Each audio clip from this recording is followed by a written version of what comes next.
Good morning, everybody, and welcome back to the Herstory Online Summit.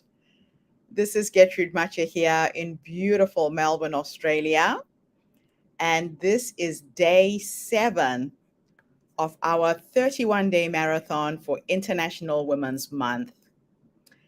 So, before I begin, I would like to acknowledge the traditional custodians of country throughout Australia and their connections to land, sea, and community. We pay respect to their elders, past, present, and emerging, and extend that respect to all Aboriginal and Torres Strait Islander peoples today. Welcome, welcome, welcome back, everybody. I'm really excited to be sharing with you today another lineup of amazing speakers coming to us from all over the world. Feel free to type in the chat, comment, ask questions. Our speakers need feedback from everybody who is listening in. So use the chat online to communicate with us. We can actually see all of your messages. Say good morning, tell me where you're based as we go through the program today. So before we do that, here is just a little reminder of who we are.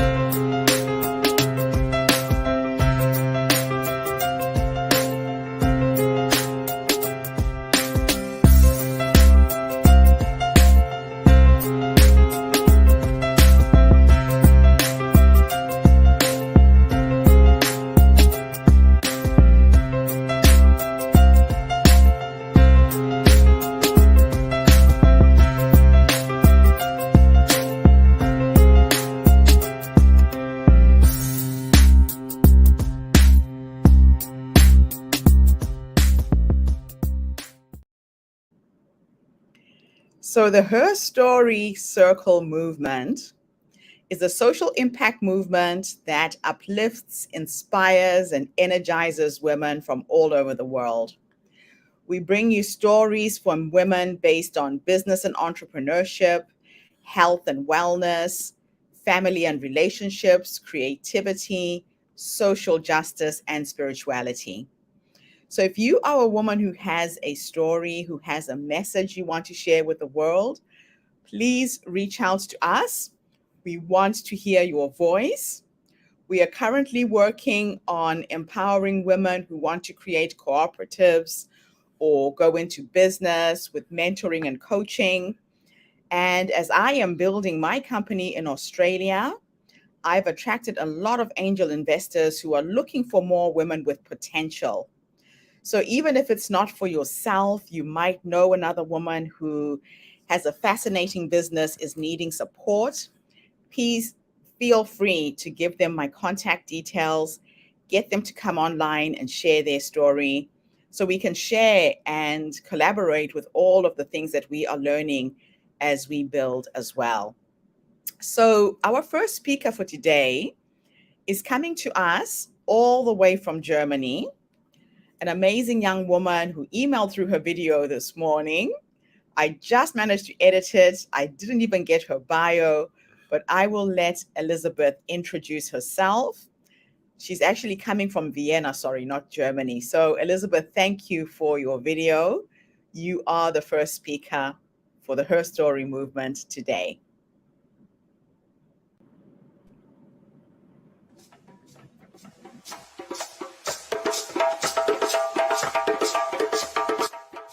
Hi, my name is Elisabeth Gabauer.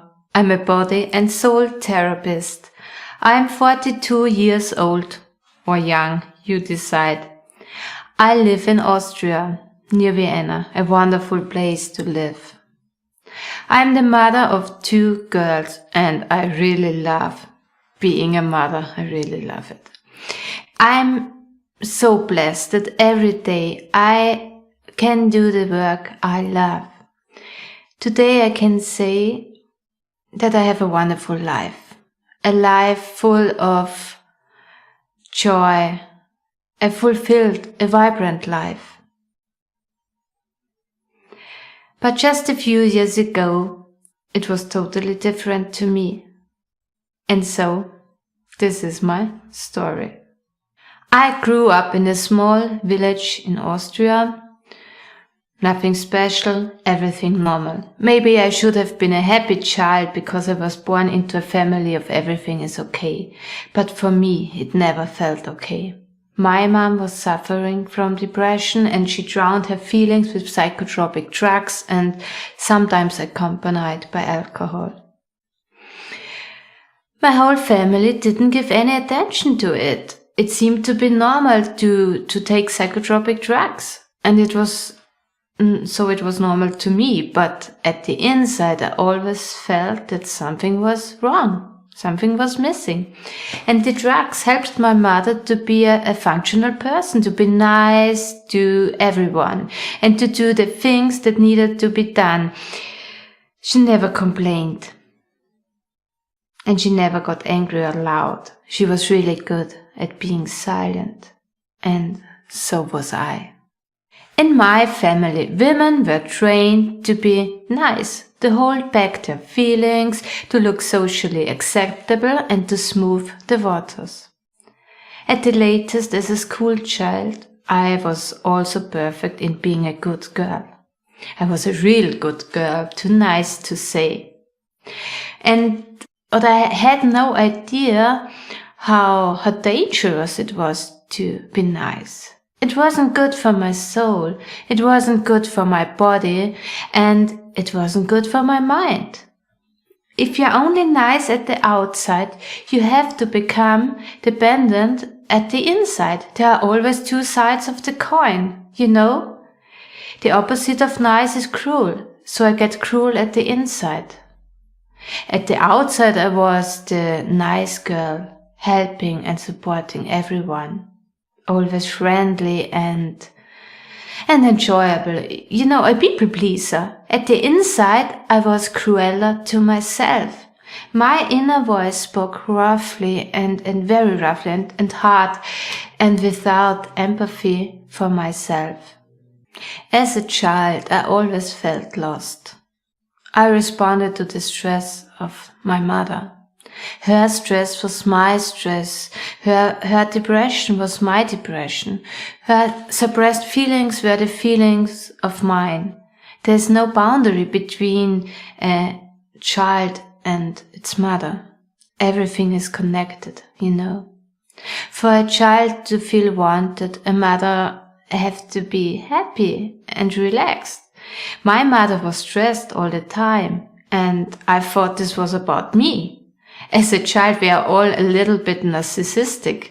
If the parents are happy, you think this is about you. And when your parents are angry, you think this is also about you. And so when your mom is full of grief and frustration, you think this is about you.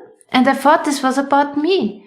So I learned to be silent, to be nice, to be invisible. This was my part of the story. And I was really good in it.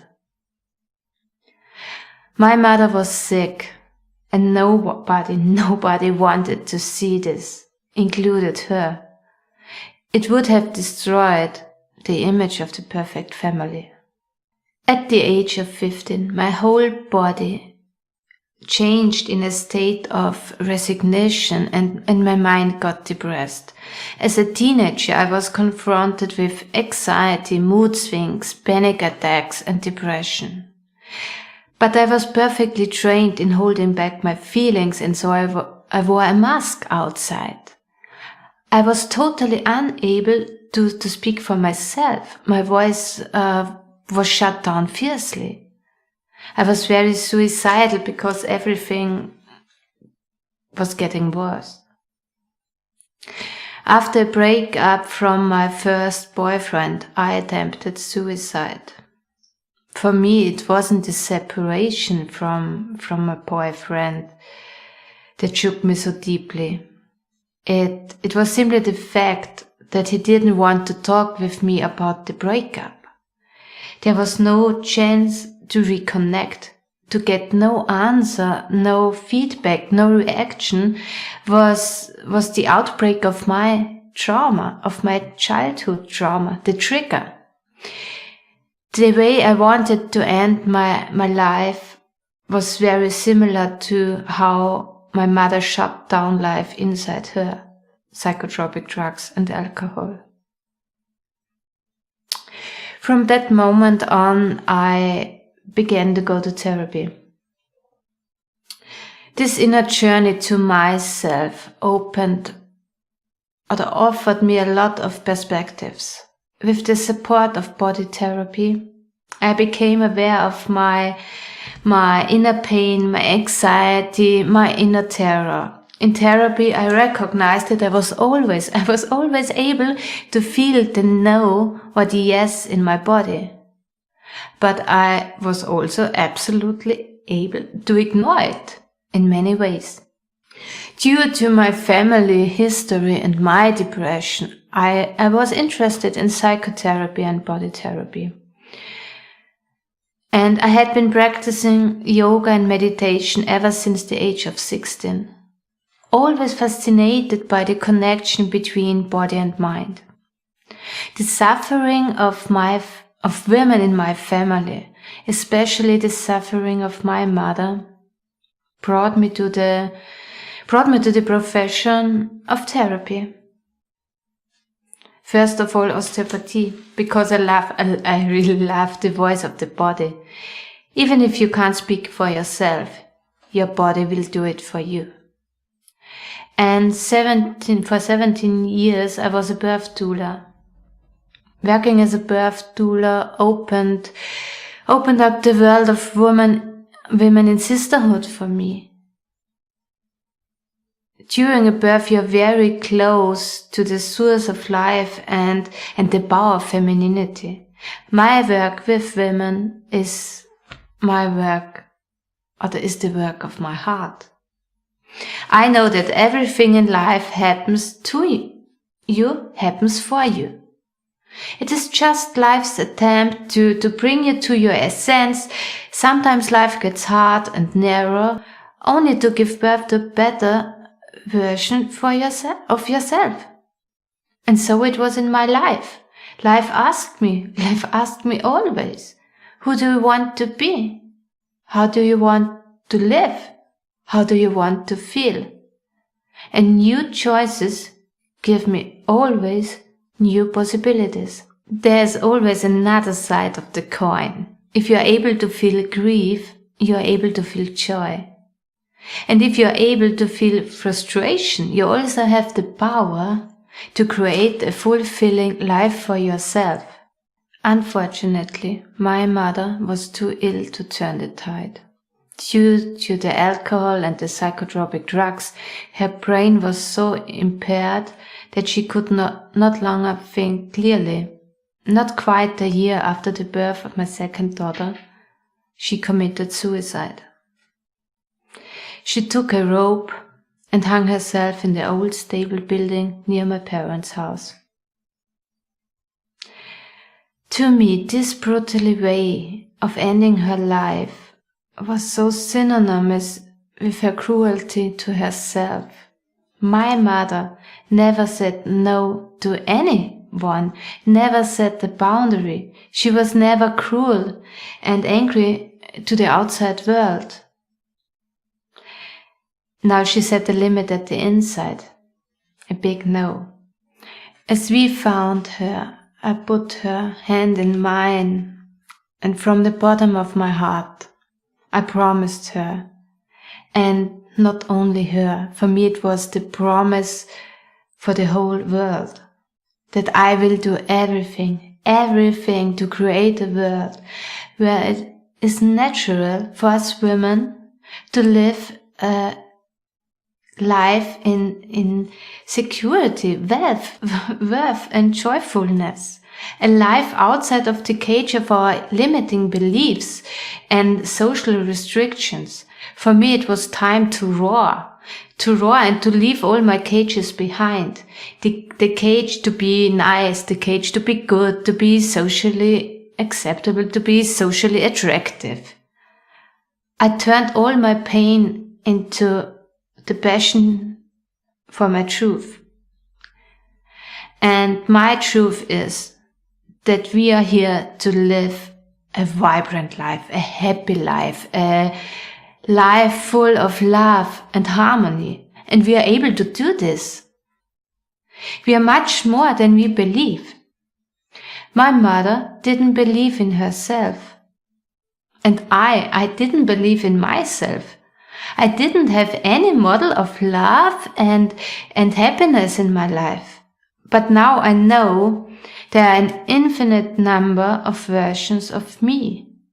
And so there's an opportunity to become the happy me.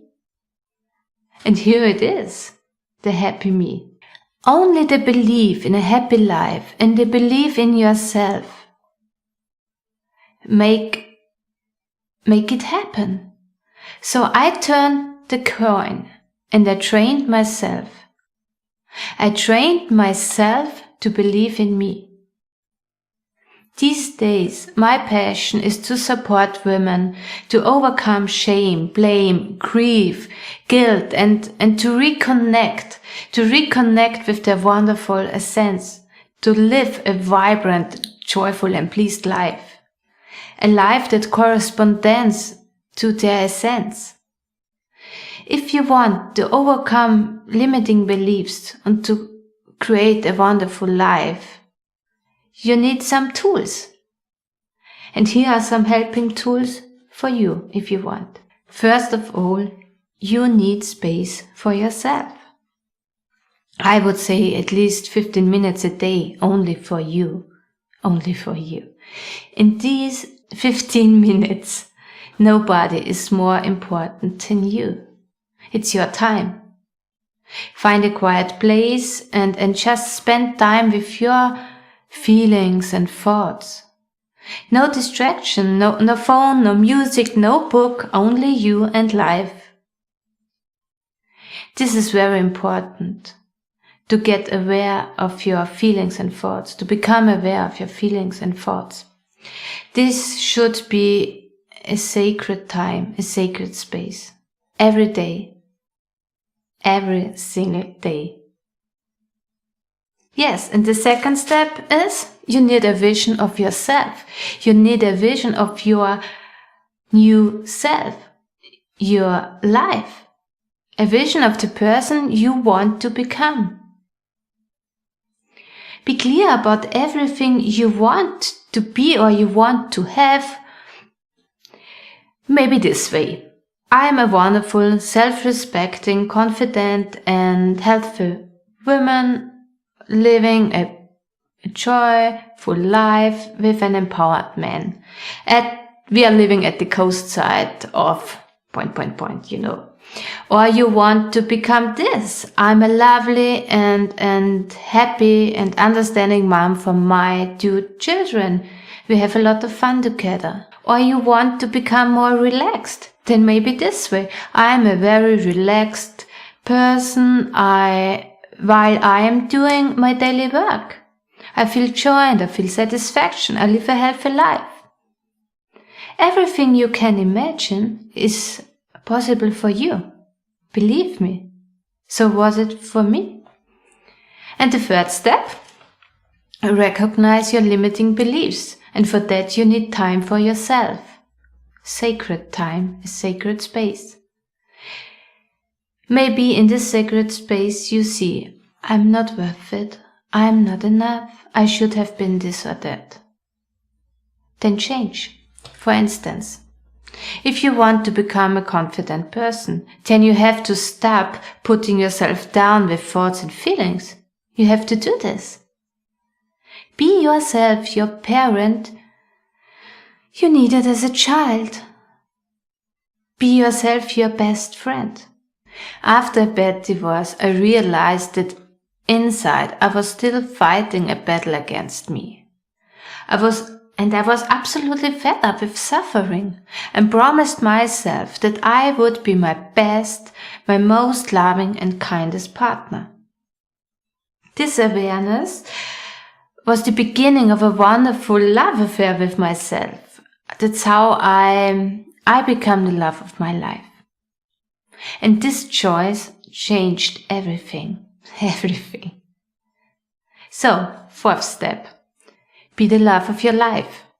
Decide it. Everything you want from the outside. Is it love? Is it attention? Is it worth? Is it wealth, joy, pleasantness? Give it to yourself. Give it to yourself. You're worth it. Become it. Become love. Become joy. Become wealth.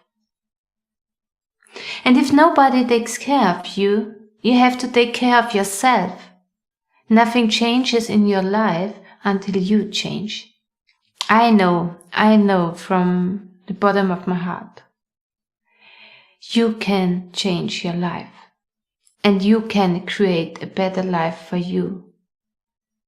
I do it every day for me. I create a better life for me.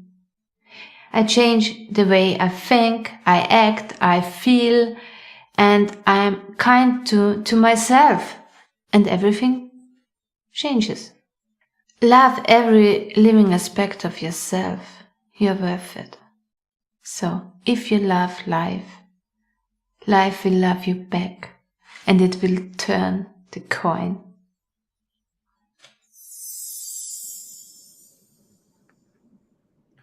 Wow. What an amazing presentation. Elizabeth, thank you so much for gracing us with your presence today. Beautiful nuggets of wisdom for all of us to remember, especially during this month of International Women's Month. I think we all need those inspiring, uplifting words so that we remember who we truly are. I was looking for some interesting quotes for today's summit. And one of the quotes I found was, "You are the most valuable investment you will ever make." So invest in yourself. Don't expect other people to do things for you. I think the lesson with this presentation was all centered around self-love. And yeah, an amazing, amazing reminder to all of us to remember that.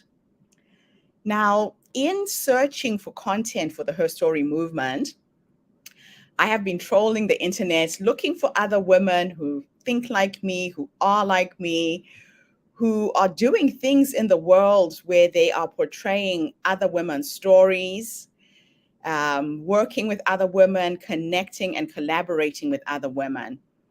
And I found an interesting woman who's also from Zimbabwe.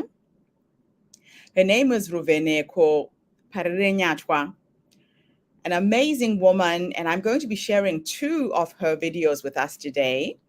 One is called Dear Women, and it is very, very, very appropriate to where we all are right now with International Women's Month. So enjoy all of the lessons, the inspiration from women from Zimbabwe this morning. Thank you so much for putting this amazing collection of thoughts and ideas together for me to be able to find you online. And I'm hoping that we will interview you on our podcast soon and you can share more about who you are. Thank you again so much.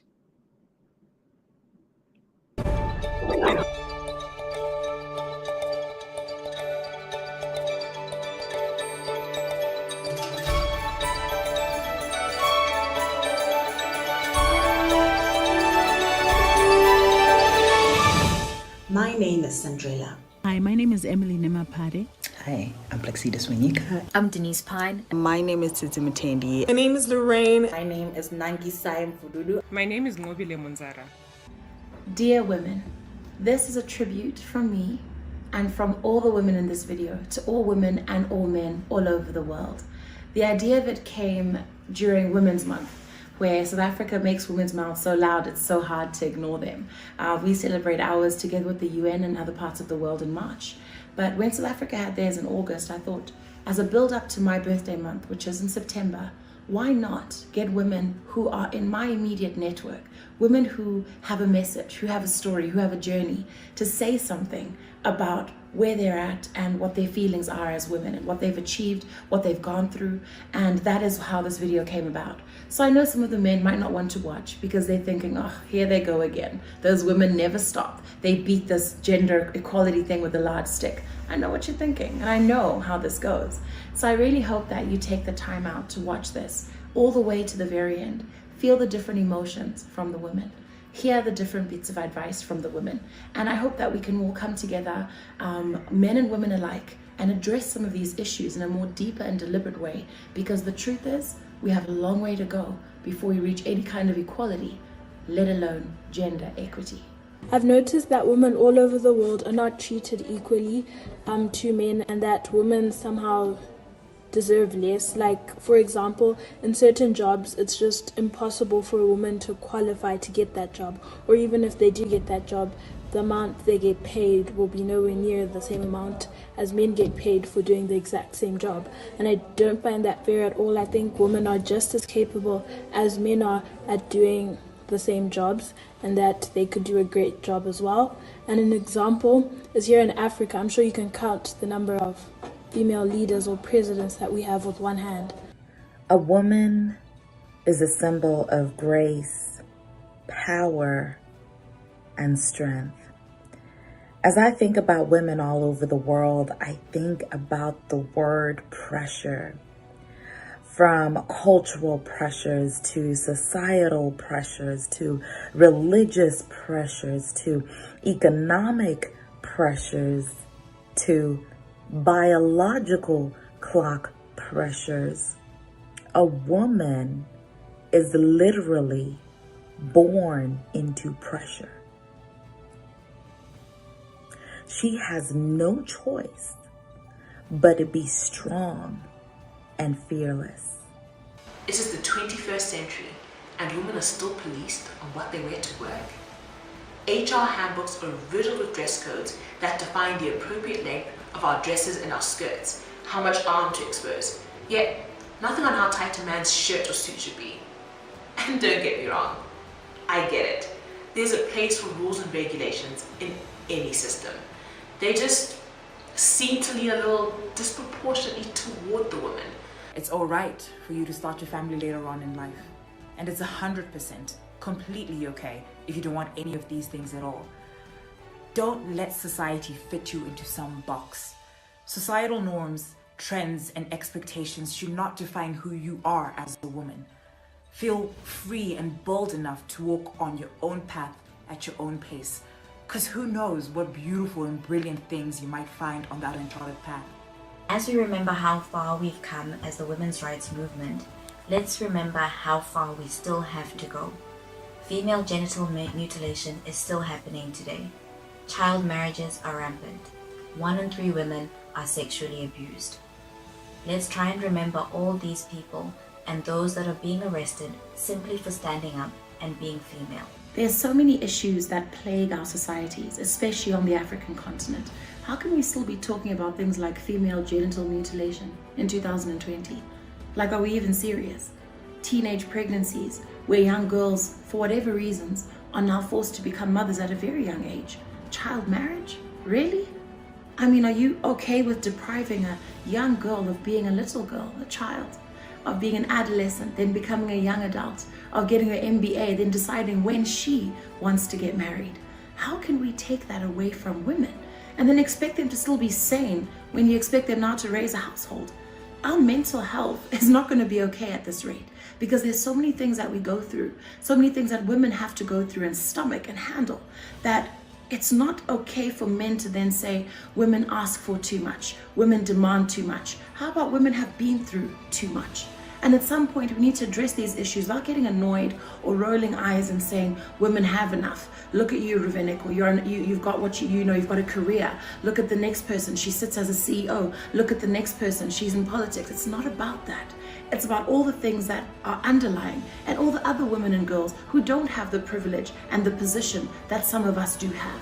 The women in this video have all got successful stories to share. Granted, they've been through a lot emotionally, mentally, but in terms of their professional careers, they are somewhere. What about the young, aspirational young girl who's watching this right now from where she is? What do we tell her? How do we lift her up? How do we empower her when we're still dealing with things like patriarchy? My wish for Women's Day in 2020 is for us to move away from attacking each other as women. We love to attack each other's clothing, each other's hair, how we speak. We love to attack each other's weight. We love to, question how we got particular jobs or success in life. But the reality is we need to change. We need to move away from that. You never see men attacking each other like that, especially on social media. Unfortunately, some of the inequalities that we still face today are with each other. There still is this pull you down syndrome, whether it be in the workplace, whether it be through friendships, or whether it just be when we come together. I implore us to dig deep within ourselves and deal with what's lacking within us, so that we do not feel that when we see another woman, a woman who's thriving, a woman who's doing well in her profession or in her personal life, that we feel that we need to pull her down to make ourselves feel better. But I do believe that so many of you out there have had some encounter, a really bad one, and I just want to let you all know that you're awesome, and don't stop believing in yourselves, and to continue loving yourself, because you are a beautiful, awesome woman. I'm a lawyer by training, and I work in the financial services sector in Zimbabwe. The sector is very male-dominated, especially looking at the banking institutions in the country. There are 19 banking institutions, and yet only one has a female MD. Also, last year I conducted a study, and the results of my study revealed that only 3 institutions out of the 19 had women as chairmen of their boards. In addition, there were 162 non-executive and executive directors, and only 44 of those were women, representing 27%. We have a very long way to go as a nation in order to realize gender equality, especially in the banking services sector. There are many women who've dedicated their lives working in those institutions who are capable of taking up very senior positions of leadership. I am not aggressive, rather assertive. I am not bossy, but a natural born leader. I am not difficult, but I'm not afraid to own and tell my truth. I am not awkward, but I will ask the difficult and hard questions. I am not too much, no, never that, but I will take up space. I will never shrink myself to let another feel comfortable. I will continue to occupy space. Happy Women's Month.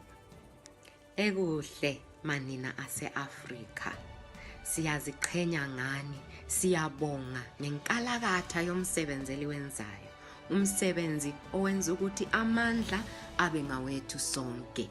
Siyabonga sithi halala, bomama be-Afrika halala.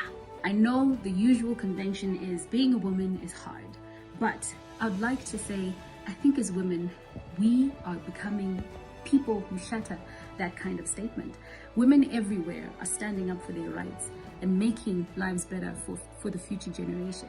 So I would like to keep encouraging all the powerful women and every woman out there that is doing even the slightest thing to make the world a better place. We commend you. We love you. We talk about sexual harassment as though it's some grand thing that happens, right? And then we talk about it as though it's something that involves rape or something extreme. Sexual harassment is in its most subtle ways happening to all of us. I have been sexually harassed at work.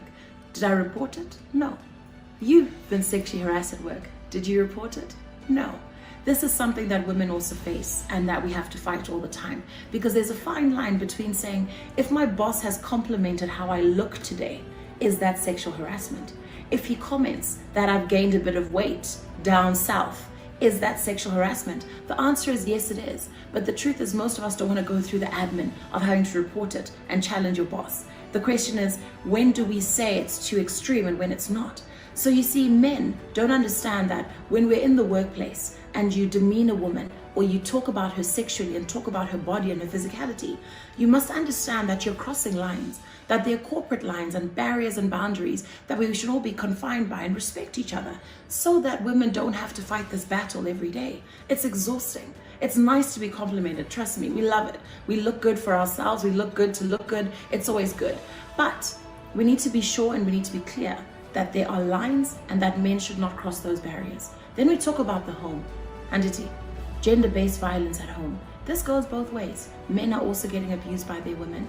Women are abusing, being abused by men. So it goes both ways. However, it is important to be able to report these issues. The biggest problem is that we don't report some of these things. That's why we're still here. That's why it seems like we've taken 10 steps forward and then 20 steps back. Because a lot of the time women keep quiet. We shy away from being the one to speak out. A lot of us are victims. A lot of us are statistics. A lot of us noro mzimba, but we're quiet. Because God forbid a CEO could possibly be beaten by her husband. I've noticed in my 20 plus years of working in various companies, leadership positions, at management positions, board positions across Africa, that when a man wants to manage you, he will phone you and offer you a position for a woman. No skill set mentioned, no qualifications mentioned, no mention of your past achievements, no matter how good, no matter how big. I want to encourage you that anytime someone tries to talk to you like this, which means that they're asking you to come and be a token, reject that. Force people to articulate, being a woman, what are you looking for? What qualifications? What skill set? Why me? And unless they can articulate that, and unless you can go check, check, check, don't go there. Because all you're being offered is a position as a token. And we reject tokenism. After a performance one day, a man came up to me and said, "Wow, Selma, that was a beautiful performance. For a woman, you did really well." And I'm like, what does that mean for a woman? So you're right, Ruby. In this day and age, we're still facing a lot of men that don't understand the value that women have and the talent and the capability that we have. And let's use this Women's Month to highlight and let them know that we are just as good as them. Take some time out, find out what it is that makes you tick. Get to know yourself better. And there's no other way to know yourself better than spending time with the maker, the one that made you. He will work all those things out and make you even a better person. There's nothing better in life than living a life of purpose. And when you find your purpose, everything else will make sense. As a Black woman trying to navigate the corporate world, not only do I have to work twice as hard just to be seen, I also have to make a choice. Unlike my male counterparts, I have to make the choice between advancing my career and getting a seat at the table or the wonderful experience of motherhood. Dream and dream big. My favorite saying is, what ceiling? I look up and I see skies. I hope that you start doing that too. And women, let's stand together. Let's be a support system for each other. One that says, I know there's a job going in this place and I'm going to hook you up because you're my sister. One that says that I do not want to see you struggling or suffering. I've had an experience that I can share with you that may help you see the wood from the trees. Plenty of people will decide that you can't do something. Plenty of people will decide that this room is not for you to be in. Your only job is for you to decide that every room you are in is a room that you belong in and to remain there. And the most important thing is to feel like you belong in every room you are in. So girl, don't make yourself smaller. Don't shrink yourself. You are in that room because you deserve to be in that room, and you better start acting like one. I'm incredibly excited to be part of a generation that is at the cusp of a change in history. Now, we're receiving a baton stick from our mothers who refused to be women who complied with the cultural expectation of staying in their place. And in turn, they're allowing us to take up space. Now, of course, that comes with its own challenges. It comes with its own struggles, because we're trying to be respectful of our culture. We're trying to honor our culture, but we're also trying to move with the times, and we're trying to educate the people around us, our brothers, our employers, our co-workers, our fathers, that this is a new era where we as women are pioneers. We have a responsibility as women to pass on the baton to the next generation. If we have a young person, our daughters, our sons, we need to be raising them to be confident, to be self-assured. We certainly did not wake up self-confident. We certainly did not wake up self-assured. There was a deliberate intention by our parents, by our community members to make us so. I am a woman today who still faces the same challenges that my mother faced, that my grandmother faced, and I can only draw strength from these women that have come before me and the women that surround me. Today I am a product of power, purpose, and strength because of each and every woman, each and every Zimbabwean woman that has stood firm and strong through inequality, injustice, abuse, pain, and suffering. Every day should be Women's Day to celebrate the awesomeness that you are as a mother, as a friend, as a sister, as a lover, as a colleague, the awesomeness of the creation that you are, that allows you to give of yourself continuously, to give and to give and to give. Hey Queen, so here is my truth about being a woman. So much is required from us, so much is expected from us, with very little in return. So here is me changing this narrative.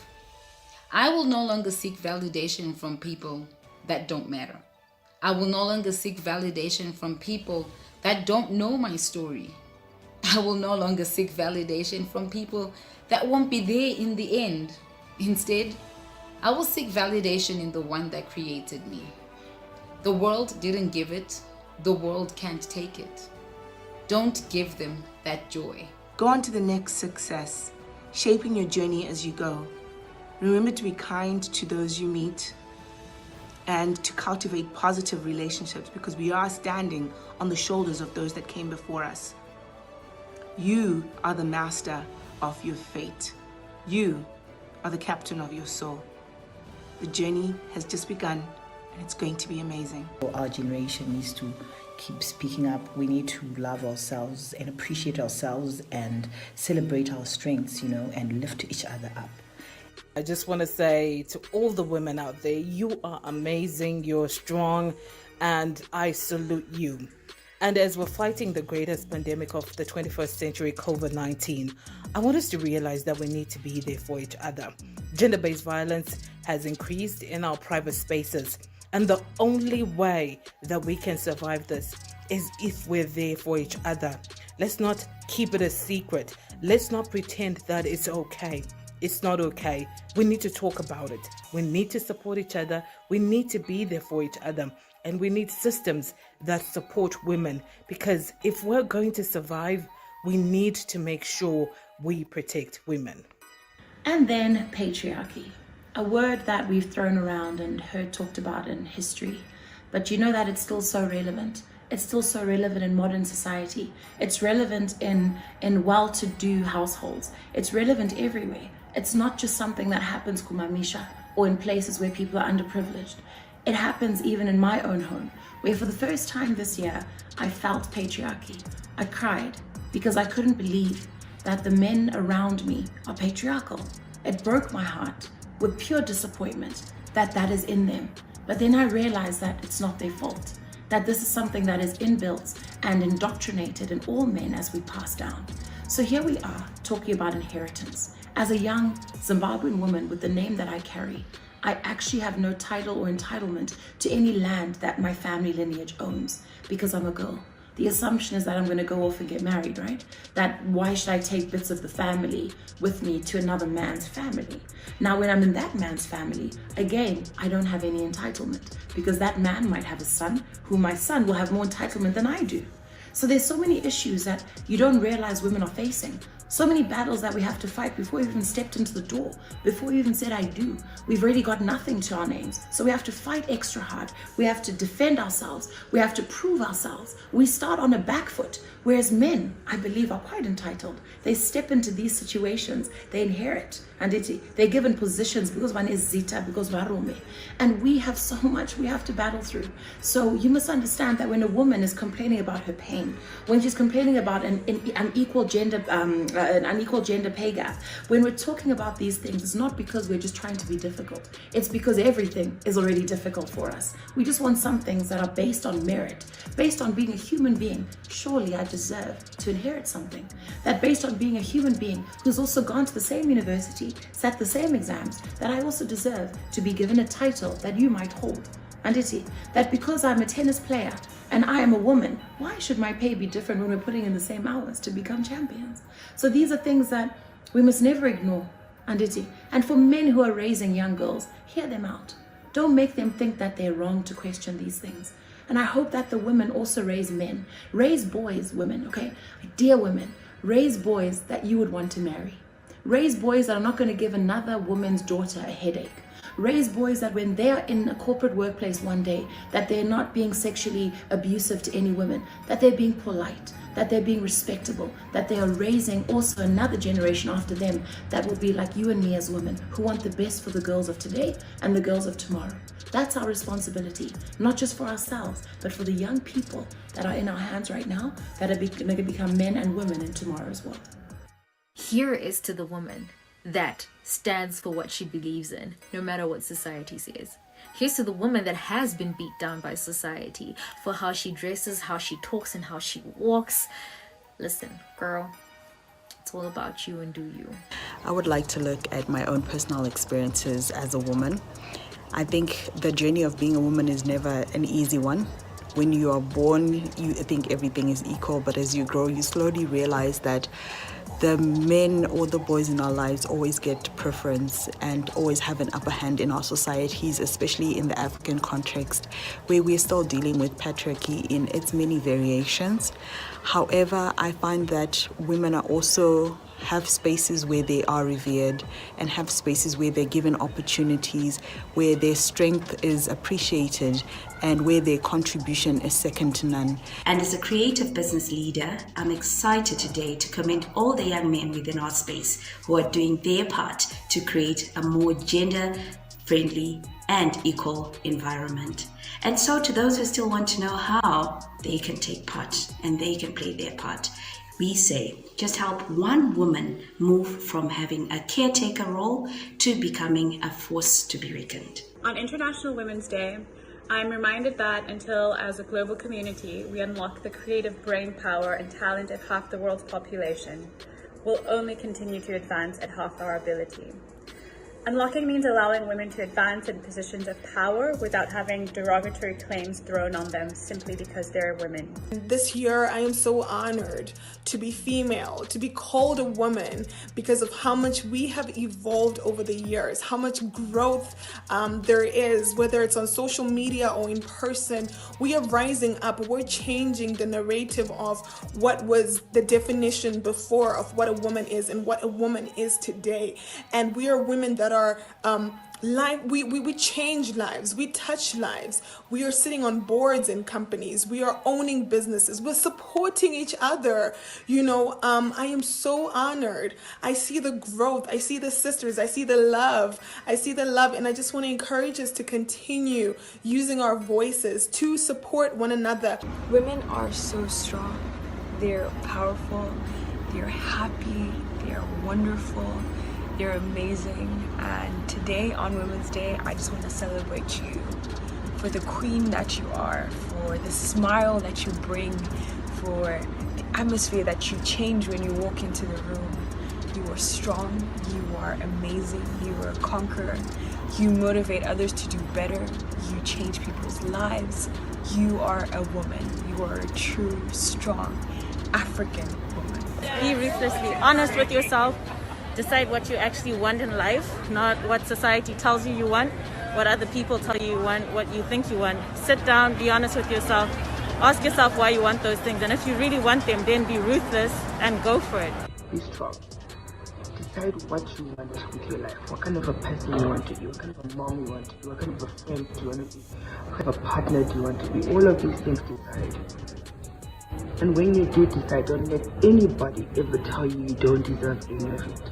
This Women's Day, I'd like to encourage Zimbabwean women who are in positions of power, of wealth, of influence to invest in other Zimbabwean women in the music industry and the arts industry. There are so many talented women who unfortunately don't get as far as they can because men are usually in charge. Men are usually the ones willing to invest, and many times they ask for special favors or expect you to compromise your values, and women don't get as far as they can. If we had more women investing in other women, this problem would not be as big as it is. So I encourage you to invest in a talented Zimbabwean woman. Being a businesswoman in Zimbabwe comes with its share of pain, challenges, struggles. Of note, I have noticed sexual harassment. Just negotiating for a simple contract is that much harder if you're a woman. Why? Because sex always comes in the way. You're beautiful, so your beauty becomes your pain. But your pain is your power. If you can push and push past that, push your way, because you have a right. You have every right to be successful. The power is in the pain. The whole question of absence of women, or should I call it the limited visibility of women in private and public sector leadership, has been a subject of much debate, research and dialogue, and has been an agenda issue for over 3 decades. But we still see that women remain underrepresented in leadership positions, but it's not for a lack of ambition, but there are still persisting inequalities in our society between men and women, and these continue to place women at a disadvantage. And what I think we need to do is that we need to start coming up with deliberate strategies and deliberately create space and opportunities that propel women towards advancement and promote women leadership across all sectors. That's what needs to happen. Let us remember that, particularly in this period where we have COVID-19 wreaking havoc globally, and we know that as women, we are more affected. How many of us have experienced gender-based violence, mainly being contributed by the lockdowns? We know a number of women who are actually failing to access health services, leading to maternal mortality. I don't want even to look at the inequalities that we are still experiencing within the workplace. Women's health remains a passion to me as a gynecologist, and despite all the advances in technology and health world over, in this part of the world, women's health still leaves a lot to be desired. So today I'm just encouraging women, especially in Zimbabwe, to empower themselves with knowledge, to empower themselves with matters, especially surrounding their health, so that they can be able to make meaningful decisions pertaining to health matters, especially when it comes to their health as women. Let's get the dragon to talk to the ladies out there. For those who don't know, the dragon is my mom. Why we call her the dragon? The woman literally spits fire. She says what she wants, does what she wants. She is an overachiever, a powerhouse in her own right. Amazing, phenomenal woman. She walked in through the door, and then my dad followed, and he gave me a big hug. And he was like, "Frida, you are just amazing." I felt that. I really felt that. So that's my message to you ladies out there. We're just amazing. As an older woman, I have my views about how we can help each other. I believe that women should show up for each other. I truly believe that as older women, we should be the shoulders on which the younger sisters can stand on so that they can see further. If we all lived by the mantra, I am because you are, and I am my sister's keeper, I believe that the sky is the limit.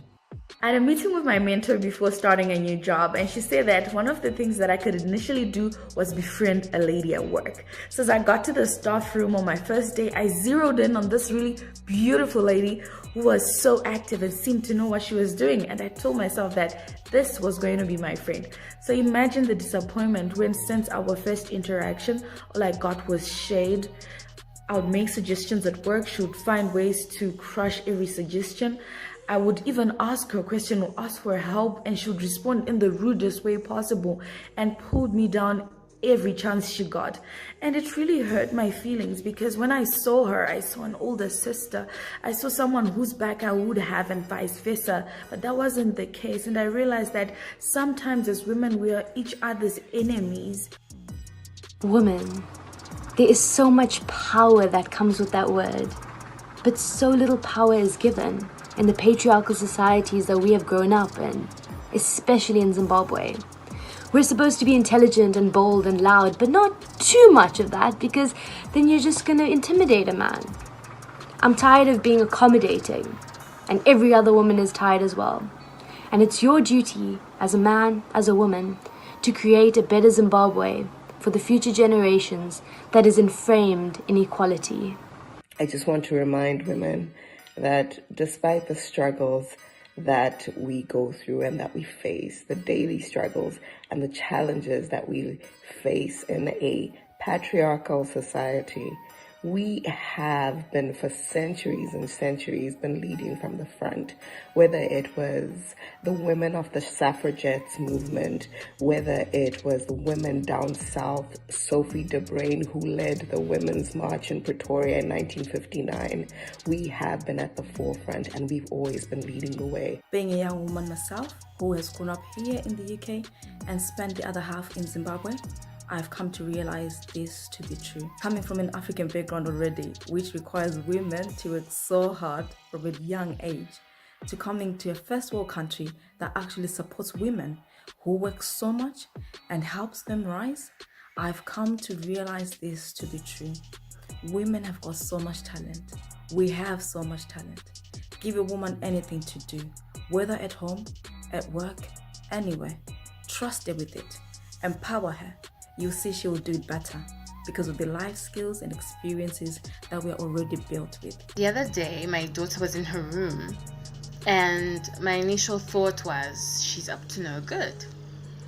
I walked into her room and she was kneeling at the corner of her bed and she was praying. That instantly melted my heart, but it also reassured me that I was doing a good job as a mom. So I just want to say to all the moms, stop being hard on yourself. You're doing an amazing job. You, as an individual, as a mother, you're doing an amazing job. With God by your side, you can accomplish anything, you can go anywhere, you can do anything you want to do. I've gone through a divorce, I've had kids, but I'm still standing. So whatever you're going through in life, just know you're not the first one. You will not be the last one. So look to another woman for support. Look to another woman for advice. And to the women that have been through life, help the younger ones. Help a sister. Help a friend. You're not alone. We're all phenomenal. We're all beautiful. As a woman, if I've had a miscarriage, I can't talk about it. Why is it a taboo to talk about this in our culture? As a woman in Zimbabwe and a woman in Africa, I want to make it clear, this is my body. My body carried this beautiful child. I felt this child, even if I didn't get to a stage of feeling them, I wanted this child. So whether or not I get to hold them, whether or not I get to see them, I've lost this child. I want to grieve this moment. I want to feel this moment. I want to speak about this because this was a very painful moment for me. Why am I being told that it's my fault? It's my body that rejected the baby. Why am I being told that I can't grieve my child just because I haven't held them, I haven't seen them? Ladies, what you've been through, I've been through. What you're gonna go through, I'm going to go through. There is nothing that makes us different from one another. To all those ladies who don't believe in fairy tales anymore with happy endings, you are the writer of your story. You're the queen of your castle. Straighten your crown and rule it. Start believing in yourself. You can achieve. You will achieve. You will be the greatest. To all the young ladies who want to enter the profession, well done for making this choice. It's an amazing profession once you give it a chance. However, you need to be mindful of the working environment in which you're entering into. Our legal profession, in terms of the senior partners of the firm, are largely still male dominated. This entails that when you enter the firm as a young lady, sometimes they don't acknowledge that you entered because of your braids, but because of your beauty, and they want more from you. As a young lady, know your boundaries, know yourself, and know your worth, and do not let any man hold a job over you in order to get sexual favors. As a young black woman, I want to prosper. I want to own my own home. I want to have a pension so I can get back to my passions, which is traveling and writing. I want to be able to access affordable healthcare, to have a documentation. As it stands, I have no passport because it's stuck in backlog, and this is 10 months later. I want to excel in my chosen profession without having to be related to somebody or sleeping with everybody. Listen, I want to be able to speak out and to stand out without fear or favor, without my private life and my sexual choices being discussed by all and sundry, just to insult, shame, and discredit me. I want my country to love me as I have loved it. I want to be happy. I want to be safe. And I just want to thrive in J. That's all. We need to differentiate between women that are privileged and those that don't have it. I'm a Zimbabwean Kenyan. I'm from developing countries, but I've had the privilege to travel. We need to figure out how to uplift the voices of women from the third world and lower income Western women. And to me, one of the drivers for improving their lives is through economic empowerment. Because once a woman has financial stability, she has agency over her life. She can decide how she wants to live it and who she wants to be. I hear statements like women are superior, ones like women are equal, and there's a truth in both. But there's also a truth missing in both, and we need to be intellectually honest and to be thorough so that we don't alienate allies. And who are those allies? Good men. We talk about bad men and what we don't want, but we also need to talk about good men and the kind of world we want to see. One area in our beautiful nation of Zimbabwe that I believe needs emphasis and needs to be given great attention is the area of mental health amongst women. For so many years and for so long, women have gone through depression, suicidal thoughts, there's been domestic violence, they've gone through rape, they've gone through molestation, incest, and so many other devastating circumstances that seek to limit the potential of a woman. Zimbabwe needs you women. Despite what you've walked through, despite whatever circumstance, negative or adverse circumstance you've walked through, there is still value in you as a woman. And Zimbabwe needs you and needs the treasure and the value that's in you to emerge so that we can build this beautiful nation. Hello beautiful people, my name is Malasha Simanga. I currently live in Melbourne, Australia. I was born in Harare, Zimbabwe. It is Women's Month. This August, the year is 2020, and I strongly believe that we have made significant advancements in terms of women's rights and empowerment. However, there is still a long way to go, and we as women are part of the solution. We cannot sit back and watch and wait and expect that somebody else is going to make a difference. This is our duty, our role, and if anything, we will liberate ourselves. All the women out there considering following an equally challenging path, I say this: just take that initial step and you're halfway there. Always be confident in your capabilities and your abilities. Never seek validation from the people around you. Always be able to say, you know what? I got this. I want to encourage you, number one, whatever pain, whatever heartache you have experienced, particularly through prejudice or just because of the way you look, understand that you are fearfully and wonderfully made. Take all of that pain, give it to God, and watch Him turn it around for good. Watch Him make it into something powerful and beautiful for the world around you. Number two, whatever bitterness you may carry in your heart or unforgiveness, know that it's not helping you. It will make you sick and it will keep you stuck in the past. Give it to God. Be restored and be healed on a daily basis so that you can be the most powerful and beautiful version of yourself. I believe that being a woman is such a superpower. We wear so many hats, we carry so many titles, but sometimes the roles that we find ourselves in define and take away from who we truly are. Before you're someone's mom, before you're someone's girlfriend, someone's wife, someone's stepmom, someone's anything, you are an individual. I find we give so much of ourselves and we spread ourselves so thinly, but we forget to give ourselves to ourselves. So this Women's Month, be a little selfish, find that which truly makes you happy. What a thing it is to be a Zimbabwean woman. I'm a proud Mzhari, and I will shout from the mountaintops. They respect me where I come from. We support women. We teach each other. We build consensus, and we move together. To all the phenomenal, amazing women out there, I just want to let you know that you are beautiful. I know you might go through a lot. It might be physical abuse, emotional, at work, at home. I just want to let you know that you are very strong. Let's keep on working very hard. Let's keep on supporting each other. And women, we are so special.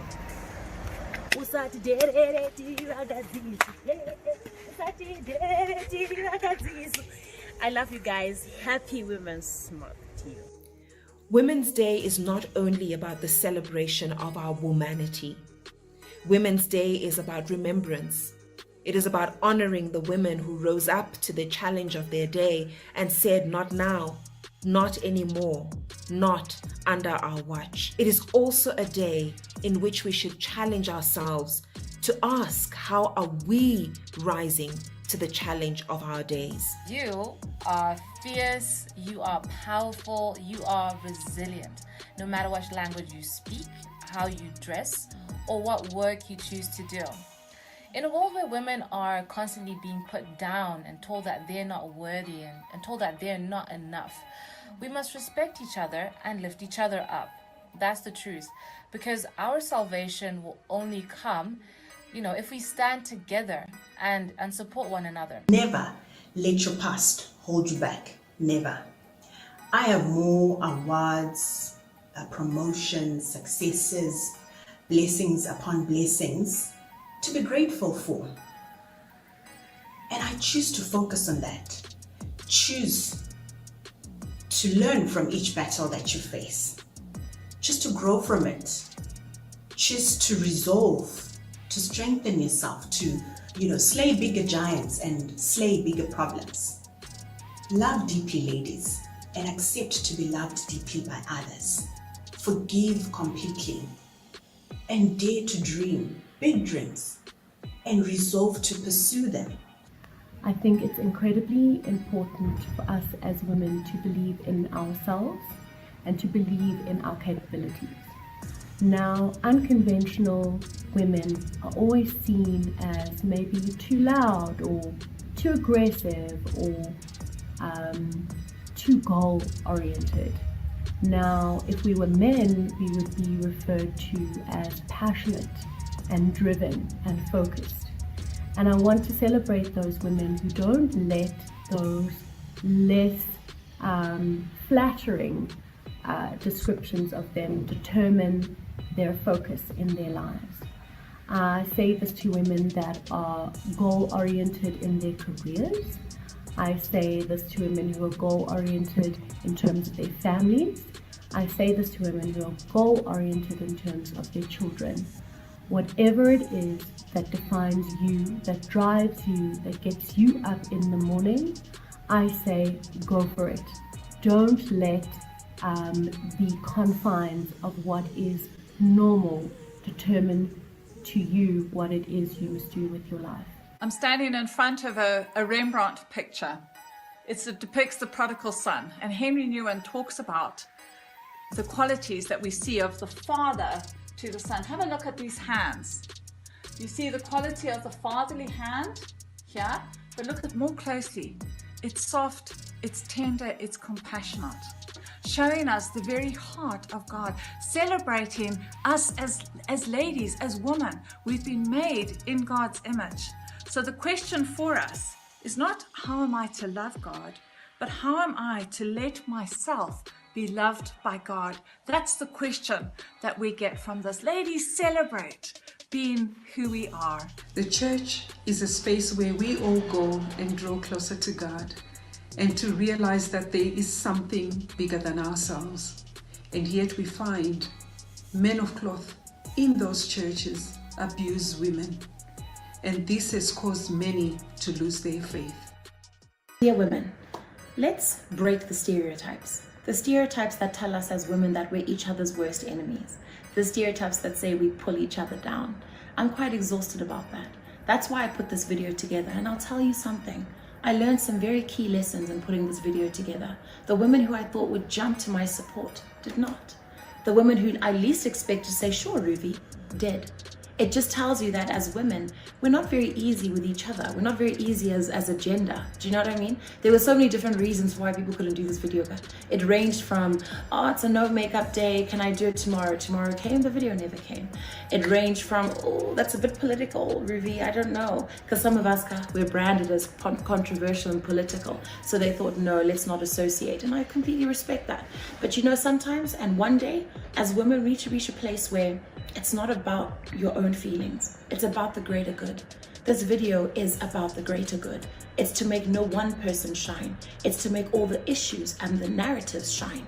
It's to enhance the narrative of women, the voices of women, to let women who are watching know that they're not alone. That if you're out there sitting on a couch, sitting on your office desk, wherever you are, watching and listening to this, just know that you can come here and you can find a safe place because we've all got shared stories. That you can contact Ruveneko in her DM and say, Ruvi, do you know what? That video touched me and I've got a problem. And if I can't help you as Ruveneko, please know that I'll direct you to someone who can. That's what this video is about. So instead of being difficult with each other or difficult for each other and judging each other and having headaches when you go to kitchen tea parties because it's like, oh my gosh, what do I wear in a whole group of women? Where when you walk in, they're going to judge and say, Mamona, Asimba, she's gained weight, this and that. It's out of order, man. Like, it's exhausting. At some point, when do we learn to love each other? And I think it starts with loving ourselves. Because of all the things we're fighting, we actually have so much bitterness and hate sometimes that we carry as women because we're fighting battles in the home with our partners, with our children, at work, that by the time we're dealing with each other, we're just heavy and we're not good for each other as women. So this is what I'm asking us to do in this video. Dear women, let's be dear to each other. Do you know what I mean? Let's be each other's big sisters, each other's mentors, each other's support. This life is not easy, and the road that we still have to go is long. They say kwatava ndokure, I get that, but we still have a really long way to go. So at some point, ladies, let's unite. Let's come together. Remember when we did the no makeup challenge and we were vulnerable and we bore our bare skins? That's what I'm asking us to do, even with this conversation, to bare our souls just a little bit. We never hear about the detailed relationships. We're intricate as women. We've got so many layers, deeply woven, crafted by God's hand to be the complicated gender. That's who we are. And we're allowed to own it because in that complexity is beauty. There's positivity. There are stories to tell and there are lessons to be learned. So this is what I'm hoping we can do with this. Let's use our pain. Let's use our experiences to build a better and a stronger generation and be here for each other right now. I can't do this alone. I can't be here alone. I need people to call upon spiritually, professionally. I need them. I need you. And we need each other. So, dear women and all men everywhere, I hope that this spoke to you some way, somehow. And let's continue these conversations. Let's continue to come together because we are ultimately one.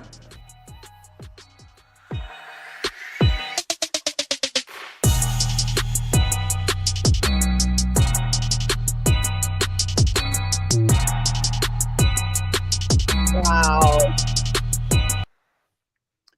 What an amazing and inspiring video. Hello, Vicky. Hi. Hello.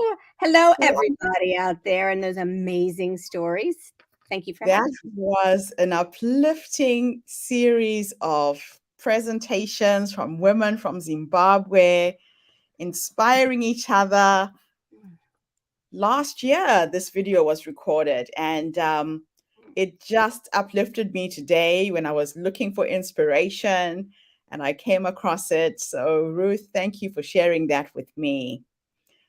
Vicky, it gives me great pleasure to reconnect with you. Oh, Like I was saying, it has been a challenging week launching our 31-day marathon. Today is day 7.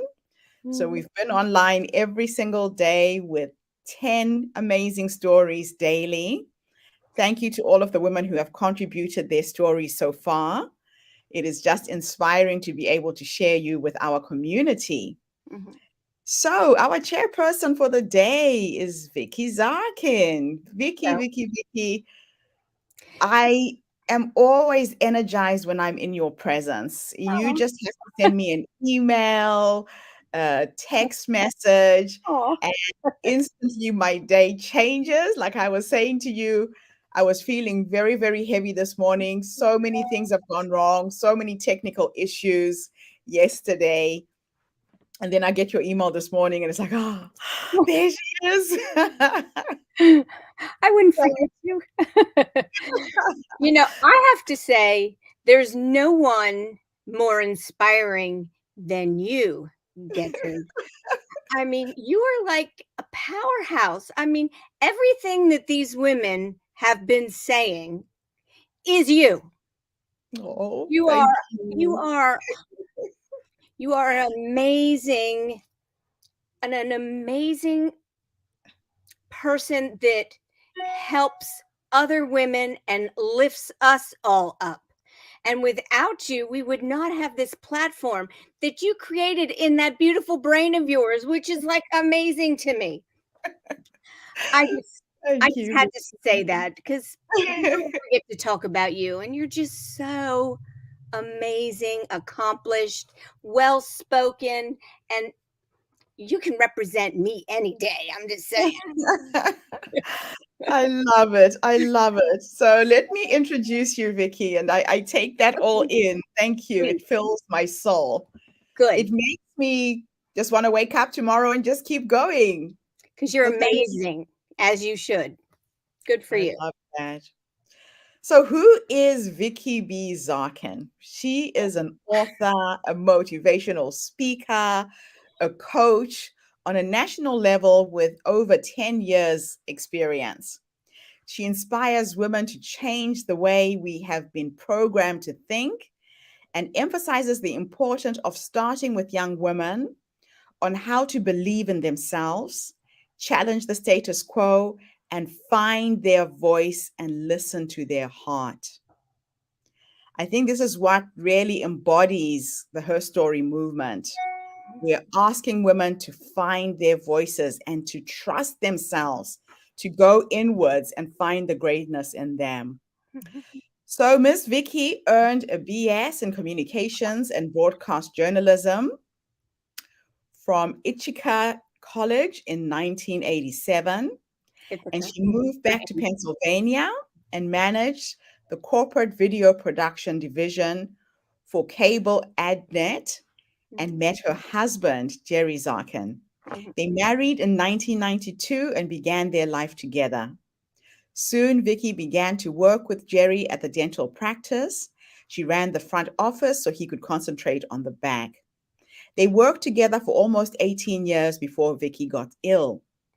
In 1999, they had their first child, Dal Isaac Zarkin. And a short 3 years later, in 2002, they had their second child, a girl called Isabel Jolie Zarkin.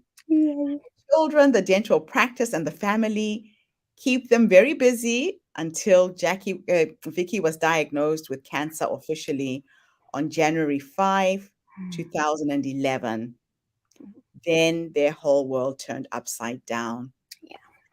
So I'm going to step aside and hand over the stage to our first live speaker today. Vicky, it gives me great pleasure to introduce you today as our keynote speaker and as a Herstory Movement conference person for the United States. Welcome, my darling sister. The stage is yours. Oh, thank you so much. You know, I wanted to give you a little bit of background about me, but I'm not going to go all into too many details of my story because maybe we'll talk about something a little bit different today. So just to let you know, again, hello, I'm Vicky Zarkin. I had just a wonderful introduction from Gertrude. Thank you so much. As crazy as this sounds, I've been told I am the only one living today in the world, all the countries in the world. I'm it with my particular aggressive form of cancer, my strain of aggressive form of cancer. Mainly, you know, when I was diagnosed, as Gertrude said, in 2011, I was immediately told to go home and get my affairs in order. That didn't sit well with me. I did something that I've never done prior to that. I literally flew across the room, grabbed the doctor by the neck, and said, I am going to be the one. I'm going to make it. I'm a mom. I've got kids. And from the day that I spoke those words, I went into fight mode, and I'm still fighting. See, I live with cancer. I'm not cured of cancer. So for the last 12 years, which I've been so grateful to have, because I've been told I wasn't able to have those years. So for the last 12 years, I've been getting regular chemotherapy, which in a sense has a lot of side effects.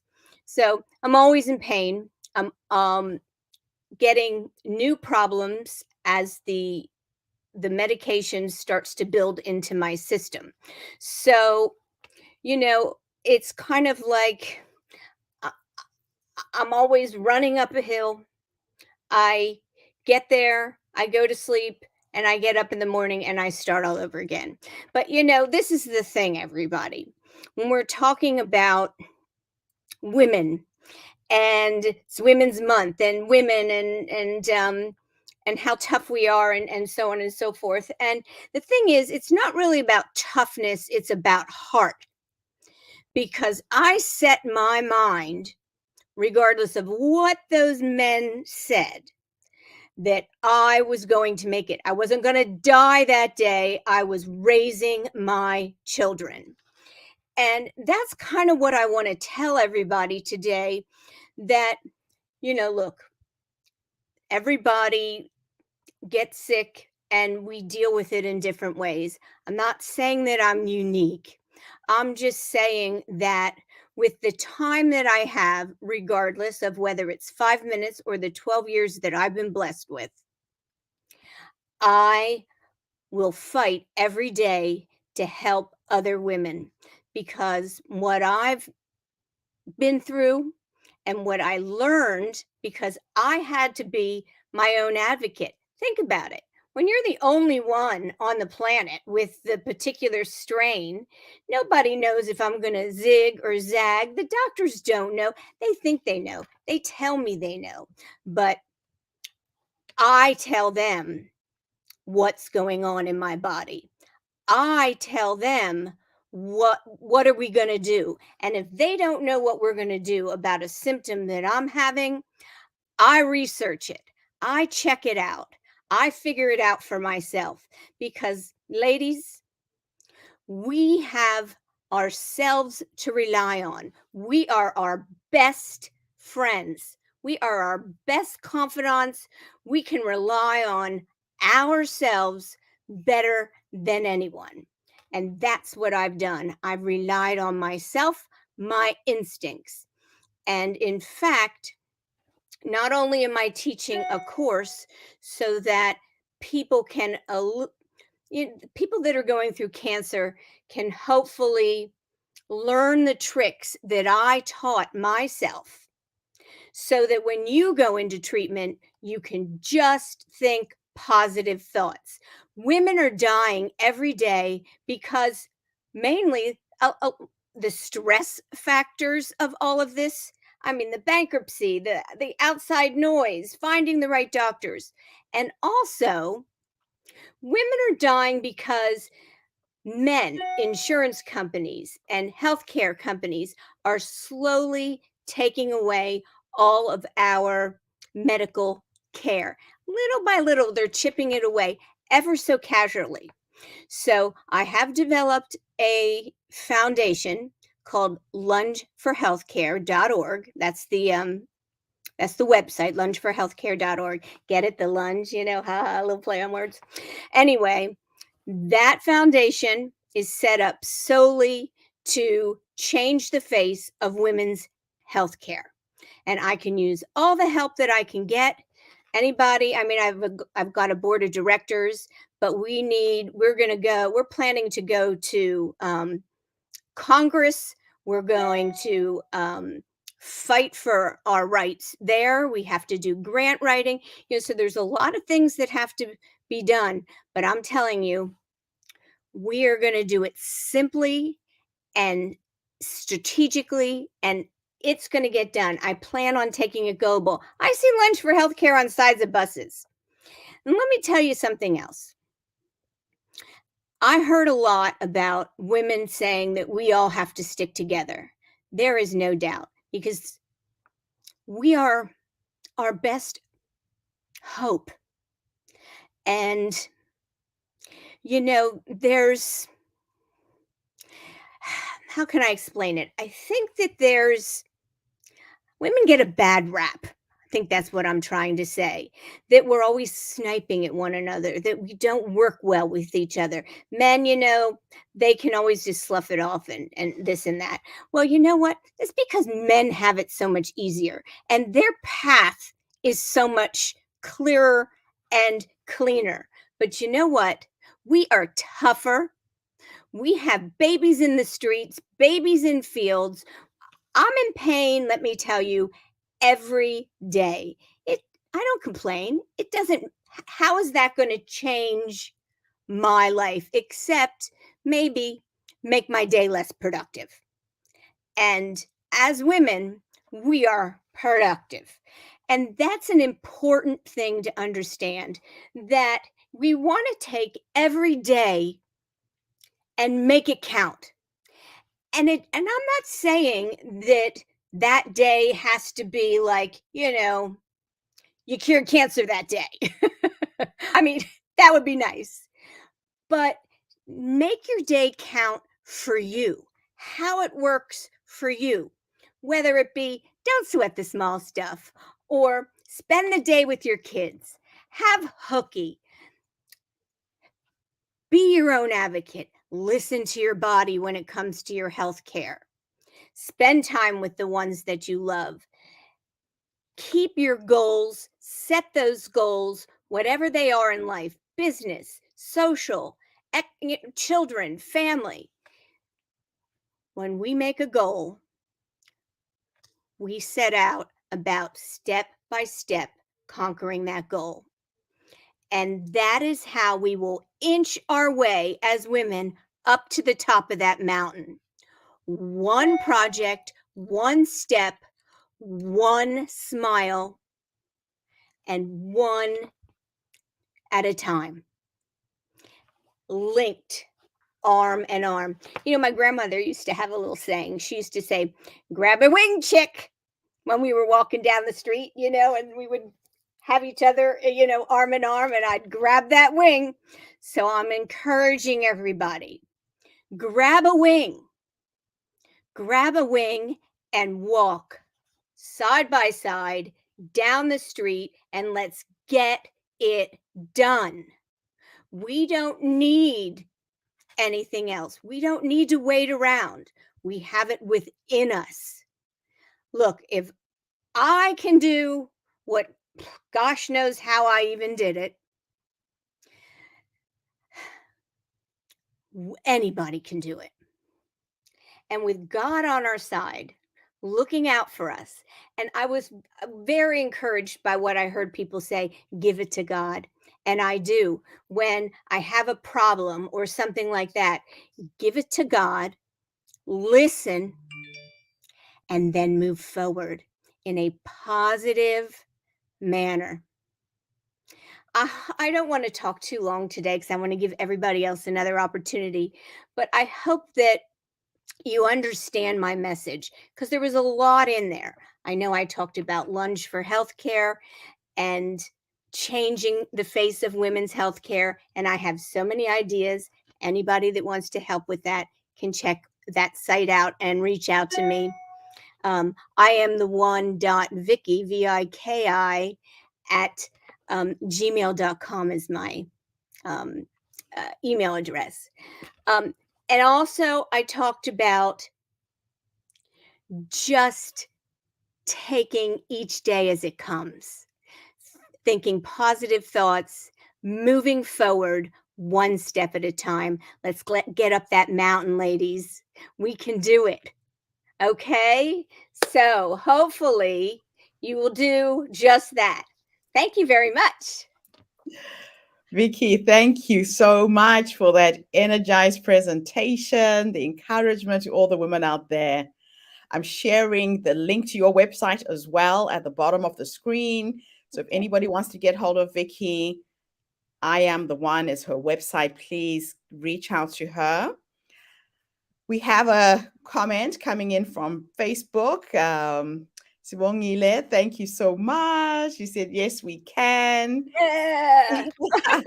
Yes, we can. That is awesome. So, Vicky, I'm just going to ask you a few questions. Sure. Where do you draw your strength from? You have defied all the odds. You were told you weren't going to survive, and yet here you are years later, just going strong. Where does that come from? You know, it's an interesting question because I think it changes. That strength and where it comes from changes.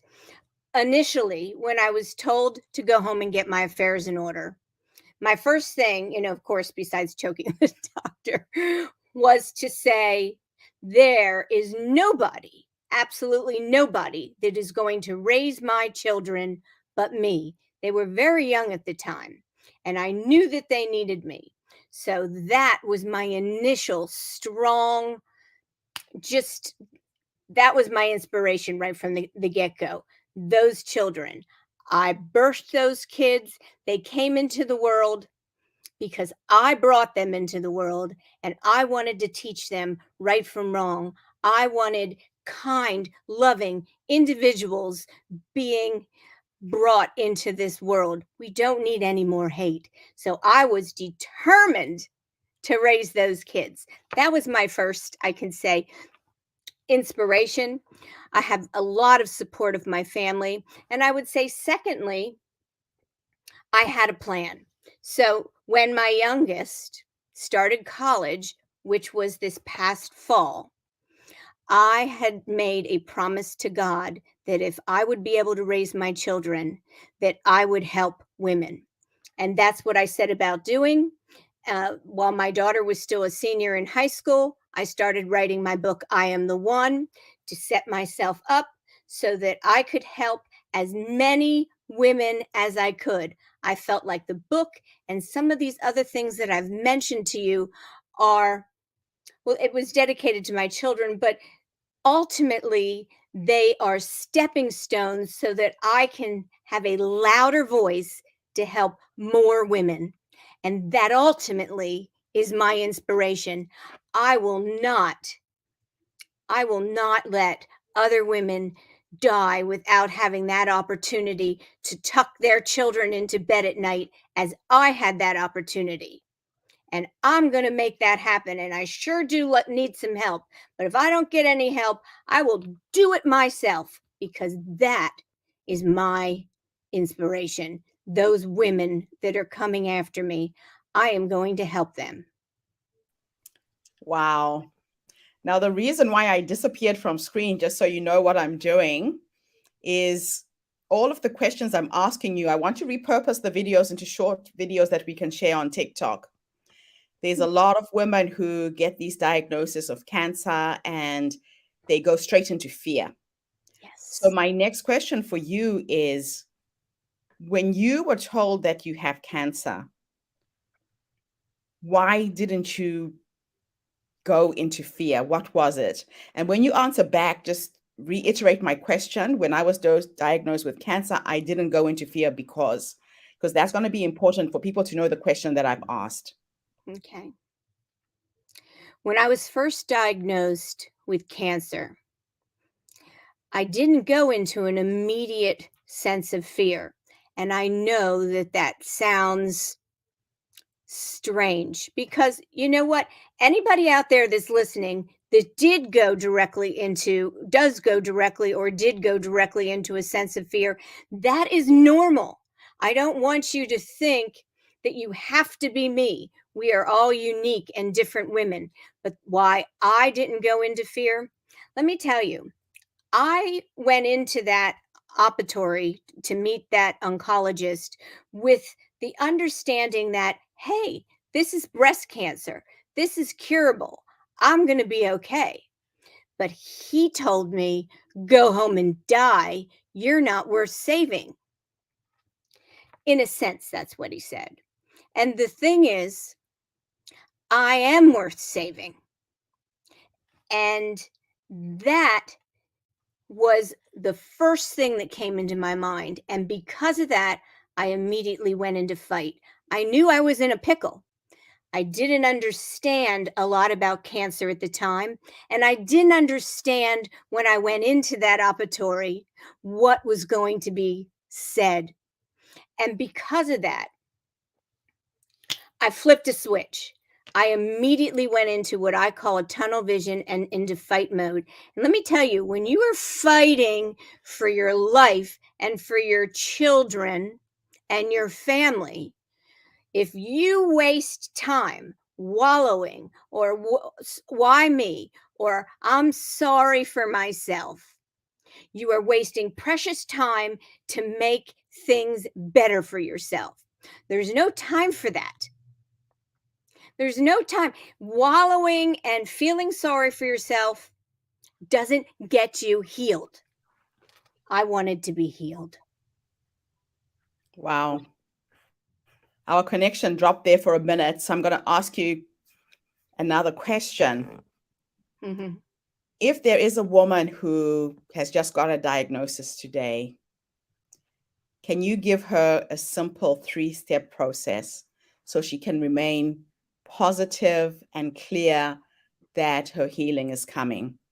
So again, just in your answer, if you have just been diagnosed with cancer today, and then go into that.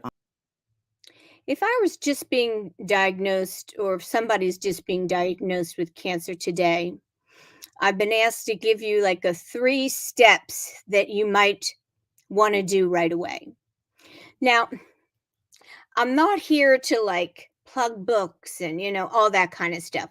But the fact is, I set a lot of things up in order to specifically help people. I do have a class called There's More to Cancer Than Just the Diagnosis.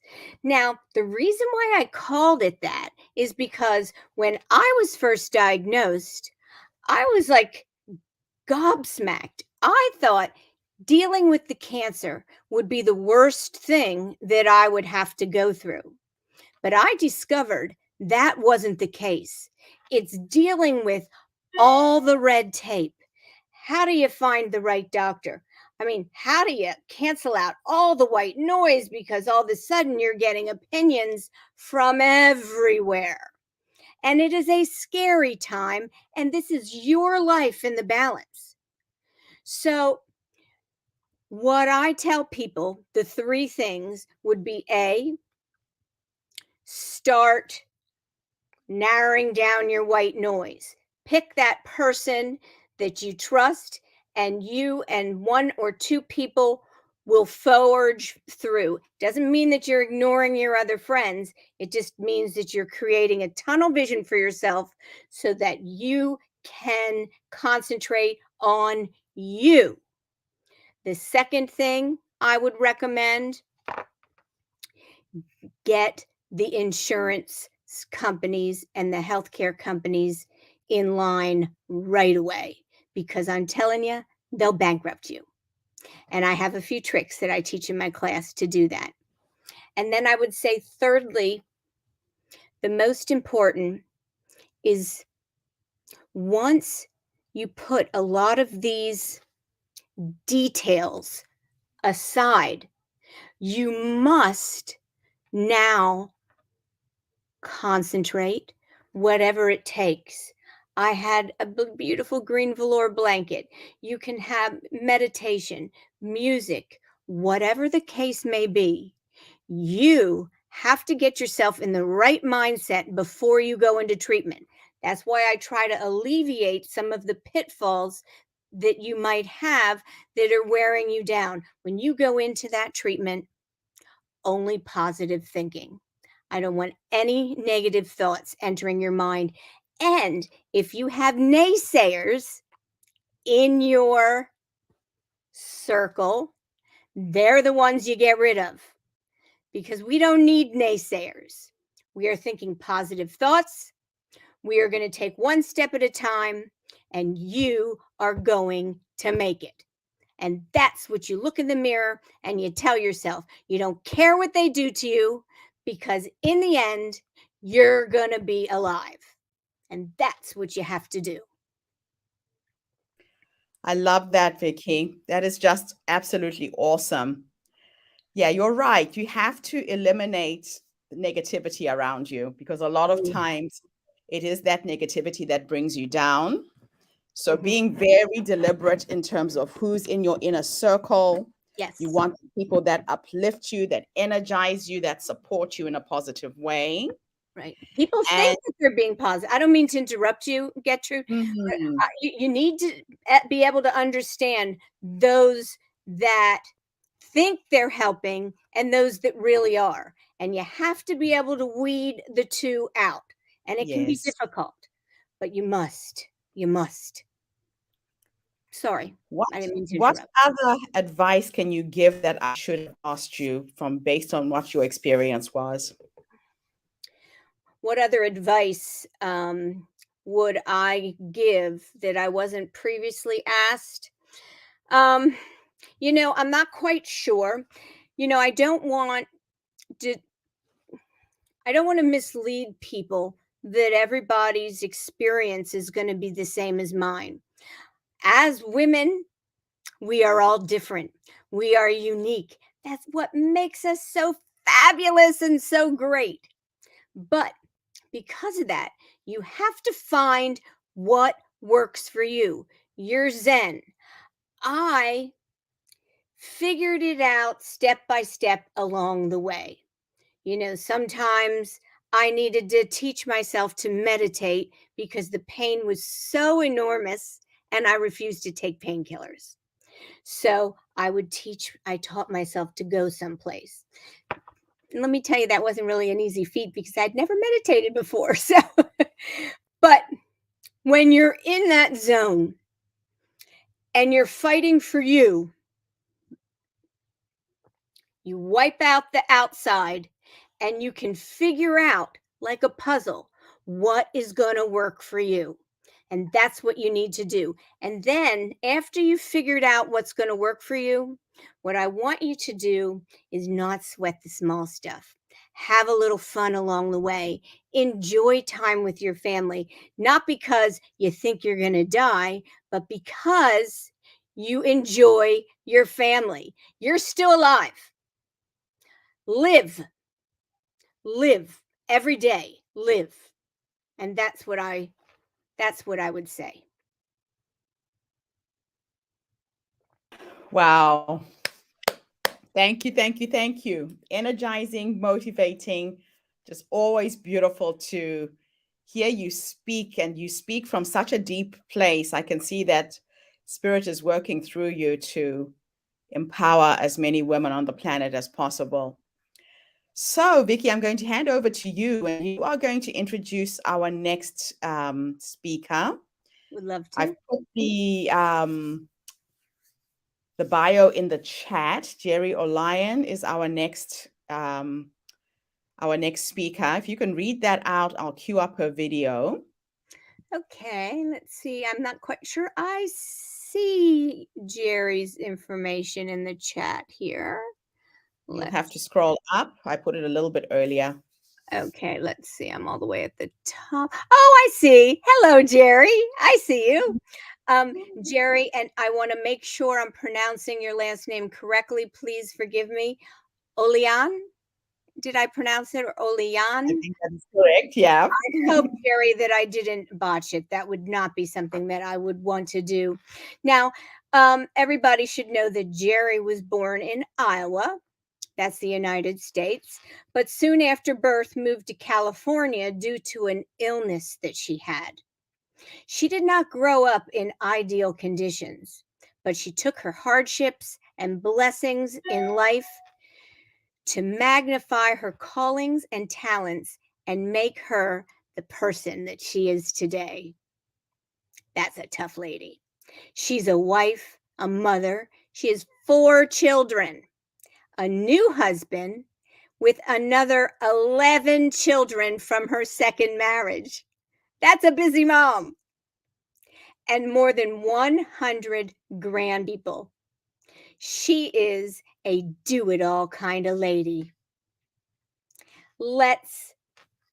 Excuse me here. Nothing is impossible.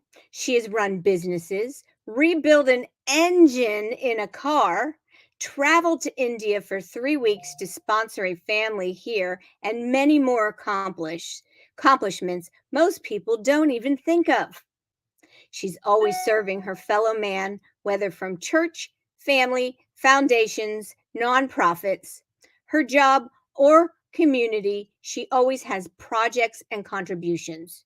She never stops. You know a little something about that. When she sees a need, she is there to tend to it. She loves people. She loves serving.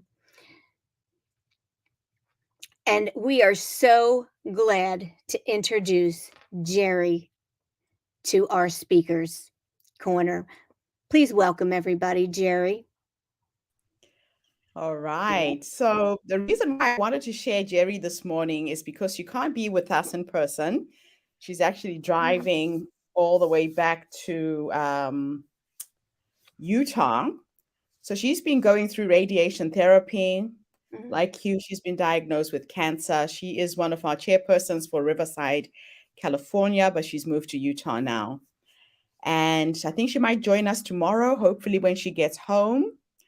But she has a very interesting story, and I'll let her share her cancer journey when she comes. But the video that I'm showing is a presentation she did for us last year. I just wanted her to be with us in spirit because we love you, Jerry.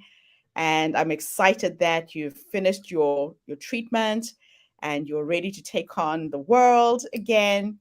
So this is Jerry from her video from last year.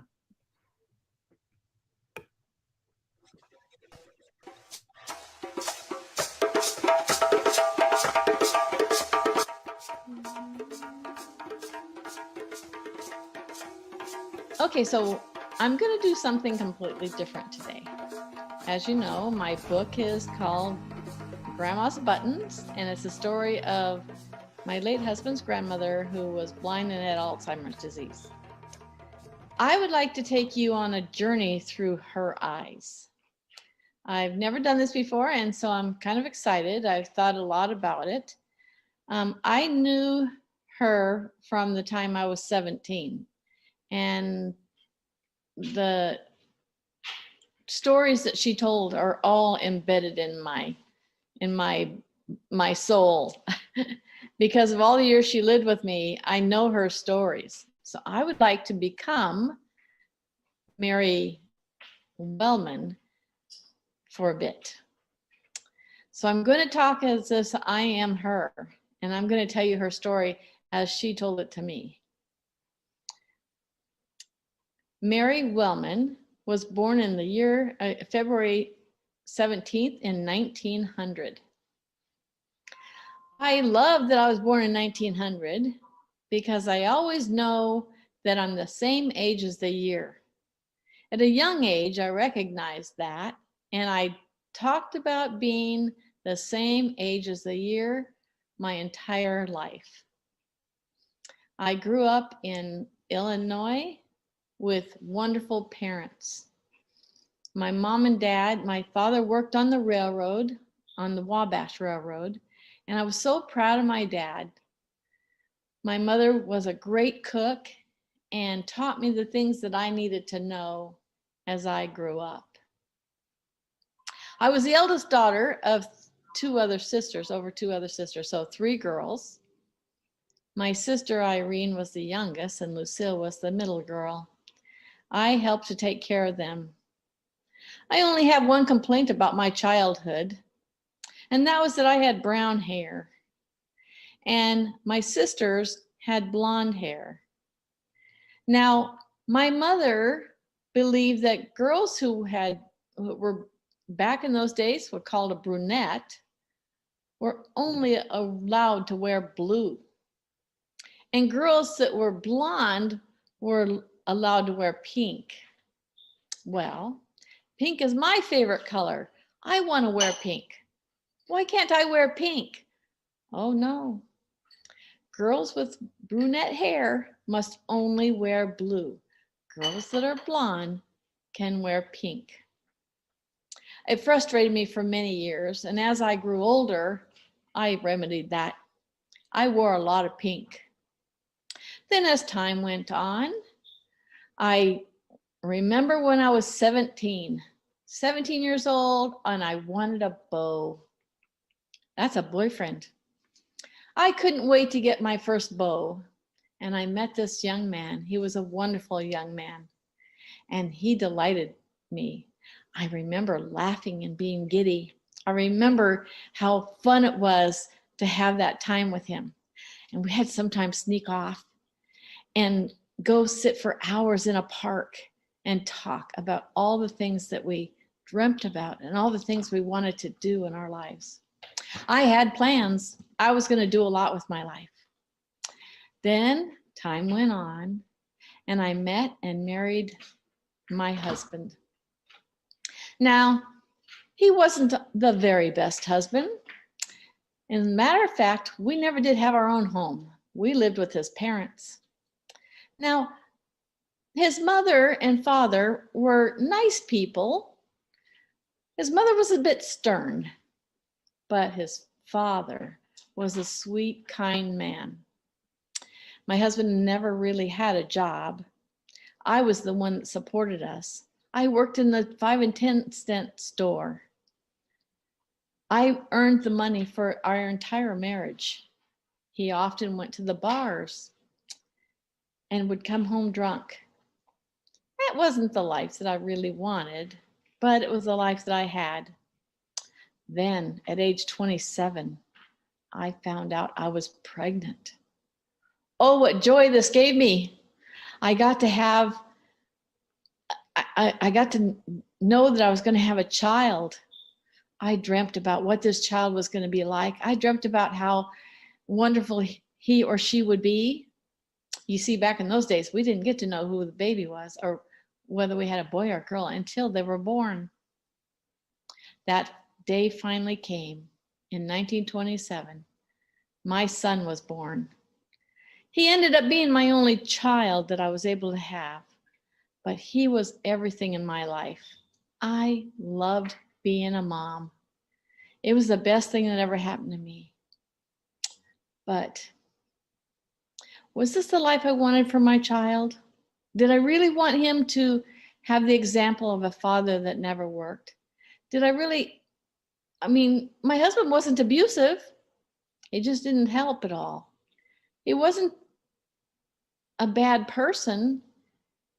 He just didn't had any desire to grow our family and to help our family. Thoughts went through my mind. What should I do?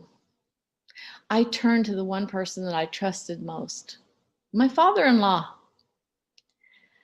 You see, my father-in-law was a kind man, and I turned to him and said, what should I do? He will not go to work. He will not do the things he needs to do. I don't think I should stay in the marriage. And the answer came back. You need to leave him. My father-in-law had given me permission to leave. I immediately did so. And there was a separation. The separation of my son and I from his father. And he didn't see his father very much over the years to come. I gave all that I had to being a mom. At that point, while I was a single mom, I was a hairdresser. Well, back then we were called beauticians. And I worked in a salon. And then in 1942, the war broke out. Now, I had seen lots of things in my life. I'd seen the invention of cars. And I was the first one in the city of Decatur, Illinois, who had a Ford car. I owned an automobile. I was the very first woman that owned one in my town. Boy, the men liked me because they liked my car. But my parents were aging by now. It was going on to the Depression. It was hard times. I had to think, okay, I'm a single mom and I need to raise my child. And now my parents need my help. So I need to take them in. But there was no Social Security back then. We didn't have Social Security help with the finances. So I needed to support my parents and my son. I have an idea. I think because I have this skill, and now the salon is closed down because of the depression, no one could afford to come to the salon for their hair. I'm going to start my own business. I'm going to travel from home to home and do people's hair. I've been very successful. I've been able to make a living for my son and my parents. I've been able to survive the depression as a single mom. Time goes on. And when my son was 13 years old, I met a new man. I, by this time, had my own salon. And the salesman in the salon, or the hair care salesman, would bring in products to my salon every day. He would come with, he would purposely forget to bring something that I needed so he could come the next day. And secretly, I was hoping he'd forget something so he would come the next day. He was lovely. He was a kind, gentle man. He was a hard-working man. I was just so in love. What a wonderful experience this was for me. One little challenge. He had a daughter. I'd never raised a girl before. She was 11. My son was 13. It was a little bit awkward for both of them. But this girl was very needy, and I wasn't sure what to do with her. I did struggle through the years that we finished. Her mother had passed, so I needed to be a mother to her, and it was a struggle. But I was able to do it. My husband and I, after we got married, we had opened different businesses. We bought a laundromat and we worked hard. We folded so many clothes. It was fun, but it was a lot of work. Then we got a restaurant. Oh my goodness. Don't open a restaurant. If you open a restaurant, you're going to come home smelling like food. I didn't like that too much, but we worked hard and we were successful. We went on to buy a few other businesses and worked them. And then time went on. My son was able to get married. He married a lovely woman, and my grandchildren started coming. Oh, I love being a grandma. I love being a grandma. The first grandchild was born on New Year's Day. I'll never forget that day. It was glorious. And then the second one came in April, and the third one came a year later. And then the last one came 10 years later. It was the best part of my life. In 1969, my husband passed. We had had a wonderful life together, and I was so happy that I'd had him in my life. My grandchildren were growing up and finding their own life. I was doing well, but my eyesight was going. I had had problems with glaucoma, and I couldn't see very well anymore, but I was still driving a car. I really like driving my car. I don't want them to take my car away. But time went on. I had to move out of my apartment into another home, and my car was sitting outside, and I got in my car one day, and I knew they were going to take my car away soon. So I just sat in that car. I just sat there and wanted to feel the feeling of my own car. But I knew the next day they were going to come and take my car because I could no longer see to drive it, but I did like the feeling of it. Then time went on, and I was able to move into a lovely place, a place where I had friends. It was a assisted living for seniors. By this time, my sight was completely gone. I had had the opportunity to go to Braille Institute, and I learned how to crochet, and I made beautiful things for my great-grandchildren and for my grandchildren, and I did lots of things with my hands. I loved that I got to learn those things. But in this home, I found my best friend. I'll never forget Ida. She and I did everything together. We liked the same things. We laughed together. We did many, many good things. They had concerts and activities. Every day we'd come out down for lunch and then for breakfast and then lunch and then dinner. So I had a good life there. One day I went to take my medications. I was taking 8 different medications and they got confusing. All of a sudden I can't figure out which bottle is which. I think I'll just take more of them. I'm not sure if I took them, but just in case, I better take them. They found me on the floor. I didn't show up to dinner that day. They came looking. I was passed out from an overdose of the medication. Not by choice, just by pure circumstance. I was put into the hospital, and then from there, things changed again. After they revived me and I was doing well, they decided I was no longer able to live in this home because we had our own little apartment and we had to be able to take care of ourselves. So I was put into a convalescent home. I didn't like it there. It was horrible. I was blind. I couldn't see where I was. I didn't know the voices I was hearing. Where's Ida? I don't know where Ida is. I want to find Ida again. I couldn't find Ida. Why have they got me tied down to this bed? I need to go to the bathroom. Why am I tied up? And I just cry all the time. I don't want to be tied to this bed. I had a visit tonight from my grandson and his wife.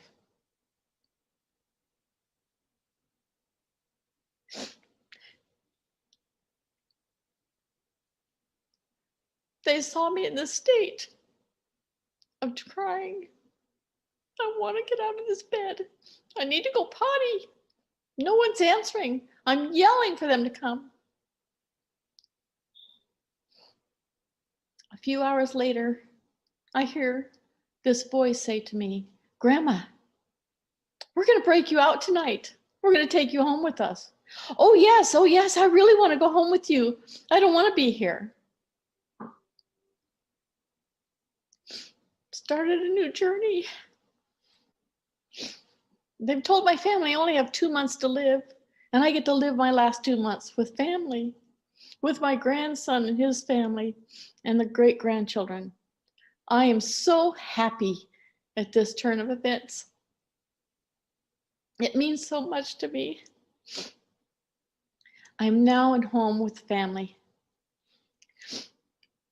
They had to potty train me because I was so used to using the diaper.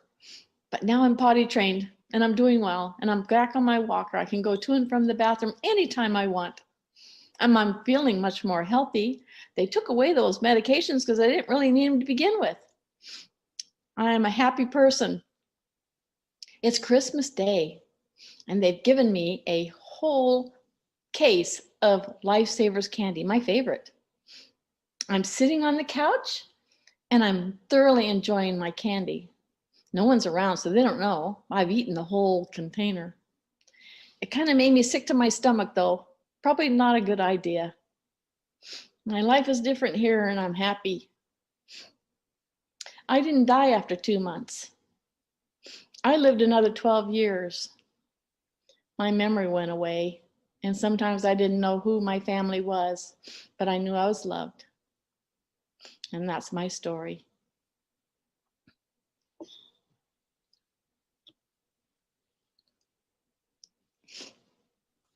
Oh, wow, Sherry. Oh, gosh, did you take us into that story?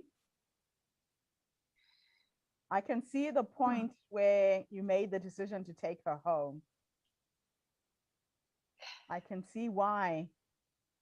Wow. I have to compose myself. Give me a minute. Okay. Honey, will you get me a Kleenex?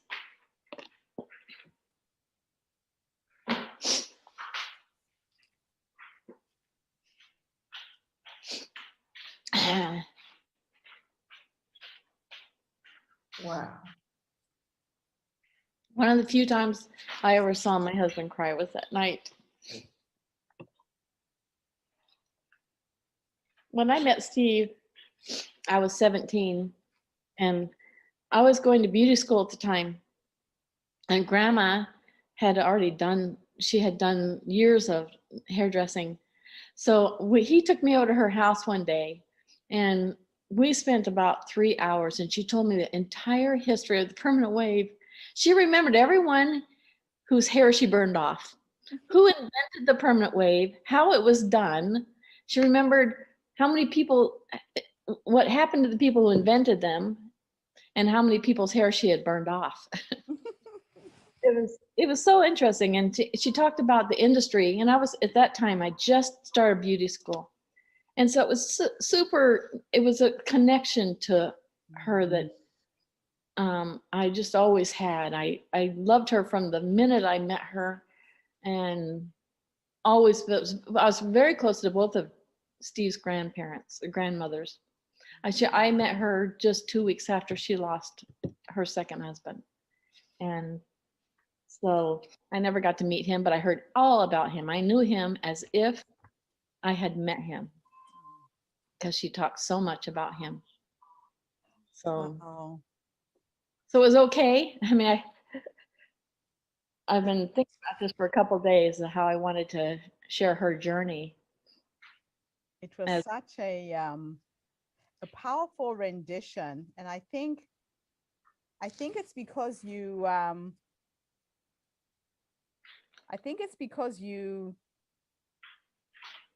you were connected to her on a soul level. I can't explain it.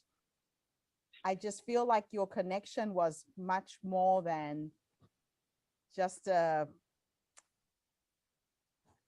granddaughter-in-law, so to speak. You were connected on a very, very spiritual level. Yeah, we were. Mm-hmm. Yeah. Because story.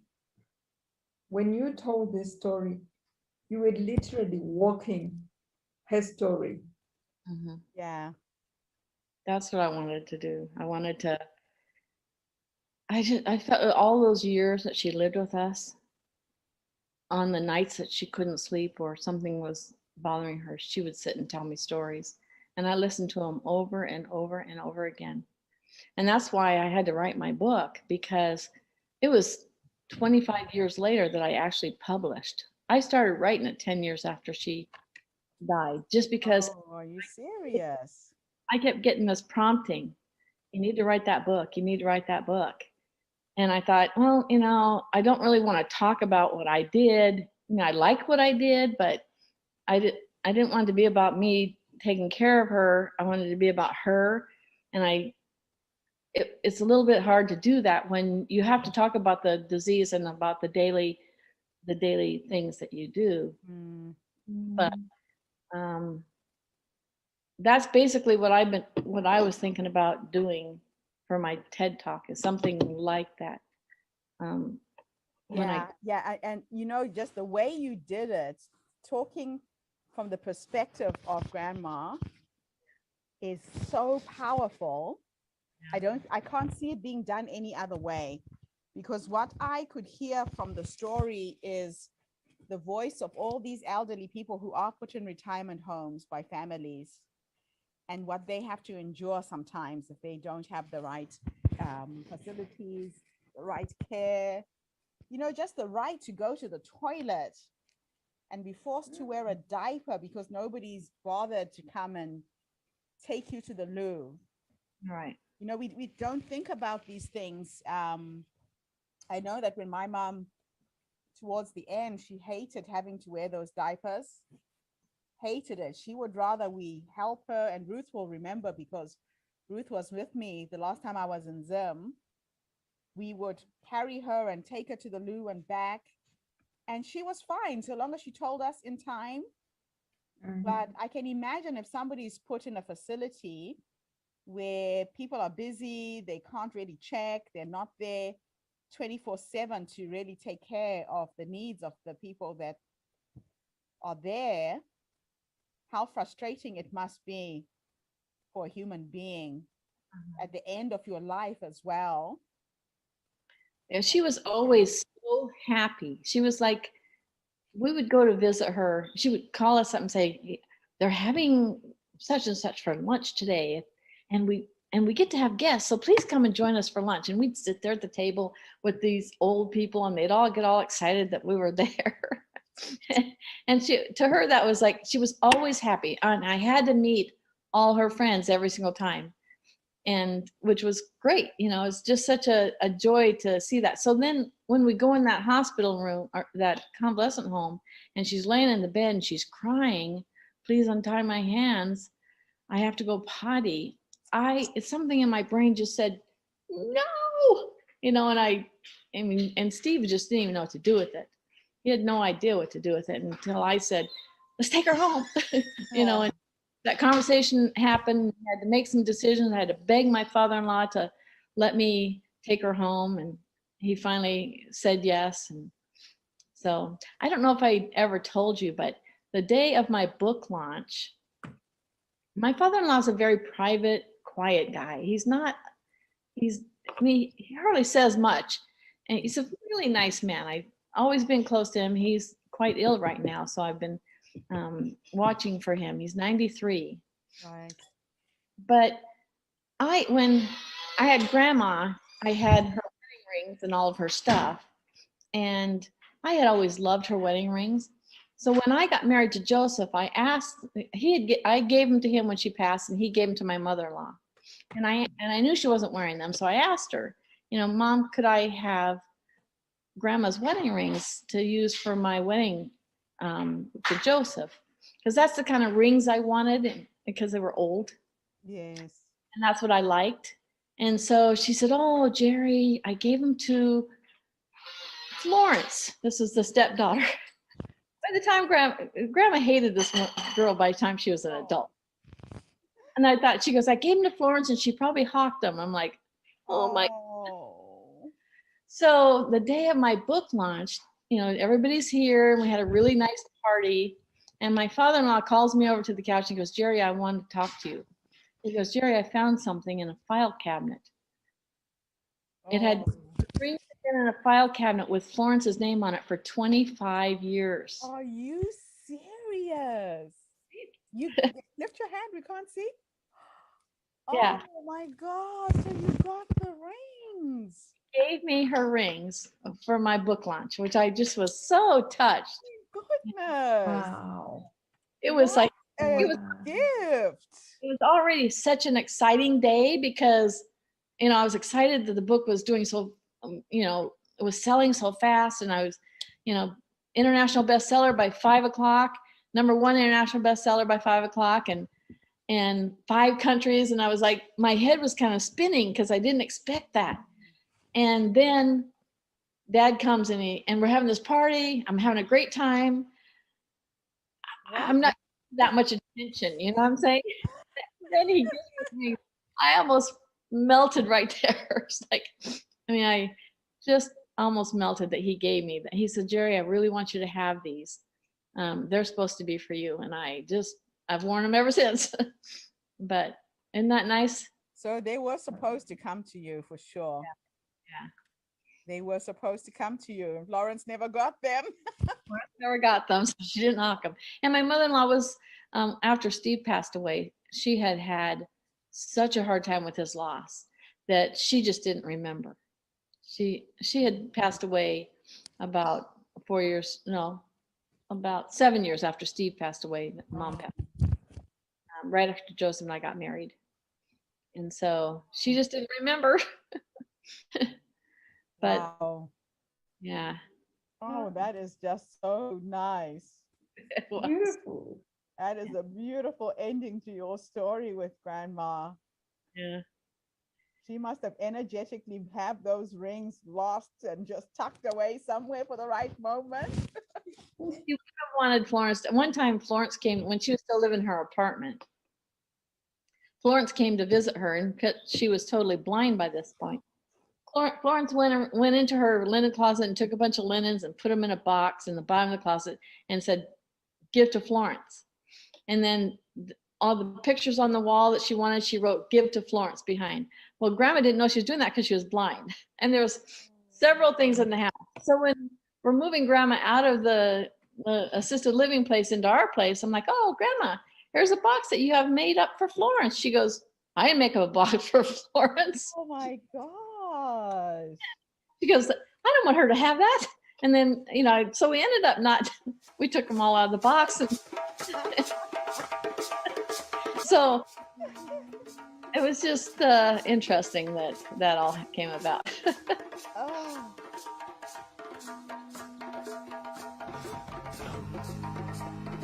Thank you. What an amazing story. Wow. Her grandmother, I would love to, that if she were here, I would tell her that she made her grandmother proud. That is so true. Yeah.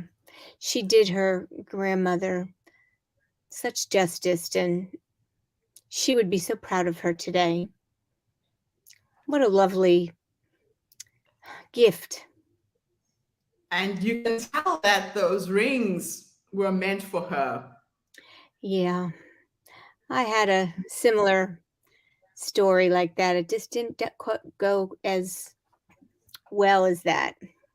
Okay. Saving a ring for my daughter I had since I was 13. Oh. And I had it for when she was 13, presented it to her, and it was a huge big deal, and then it was stolen. Oh. So, yeah. So I understand the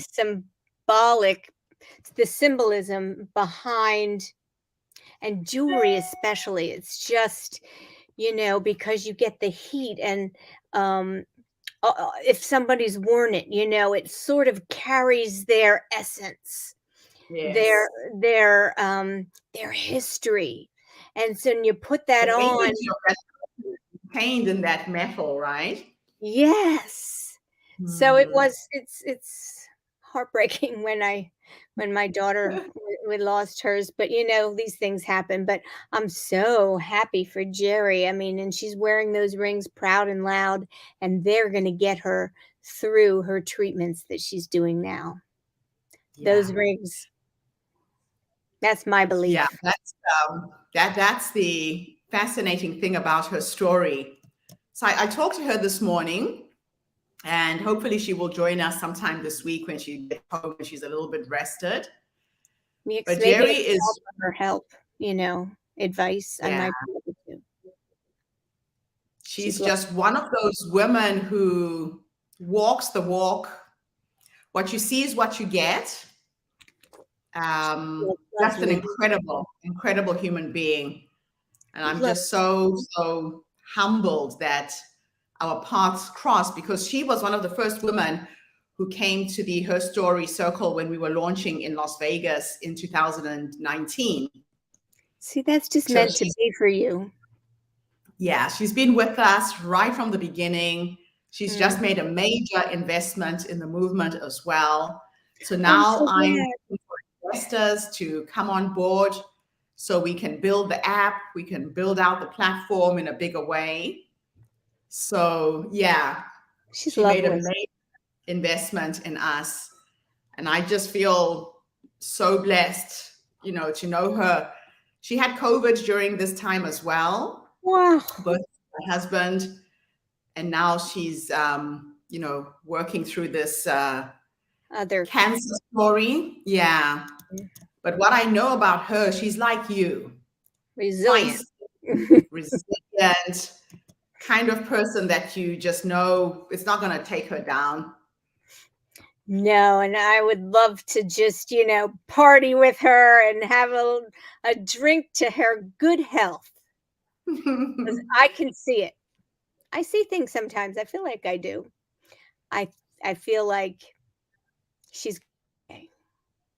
Yeah, she's going to be fine. Yeah. And she knows how to, balance her energy. Yeah. Work with people who lift her, not, put her down. Very important. It is very important. Very important. Negativity in your surrounding can eat at you. You must be, that energy it's a real deal. People need to tap into that and be able to feel that. I mean,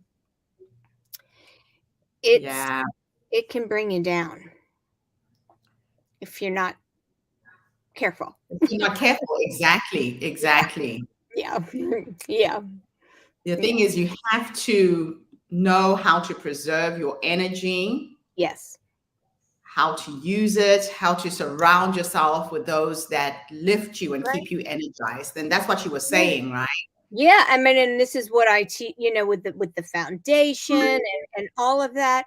It's all about tapping into our own instincts and understanding our bodies so that we can catch things early on so that we're not pill popping and we're not having unneeded surgeries and all that sort of thing. So tapping in and understanding, finding these things out early.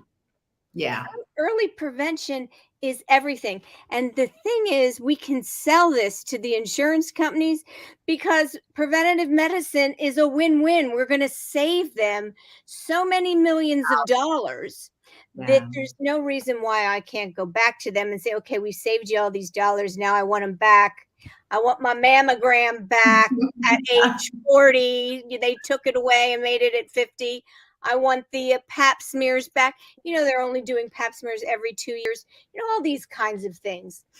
We just have to stick together and get what we deserve as women. And we can do it economically. Yes. You're so right. It's a matter of choice. It's a matter of choice. Yeah. And we're So not let's high move on on. the government's, list to to put all their healthcare dollars in. Women aren't high on their agenda. So you and I, Gertrude, we're gonna fix that. We're gonna fix it, Vicky. We sure are. We'll tell them where it's at. I've just shared with you, Vicky, the bio for our next speaker. Oh. Yeah. So if you read that out, I'll cue her video. Okay.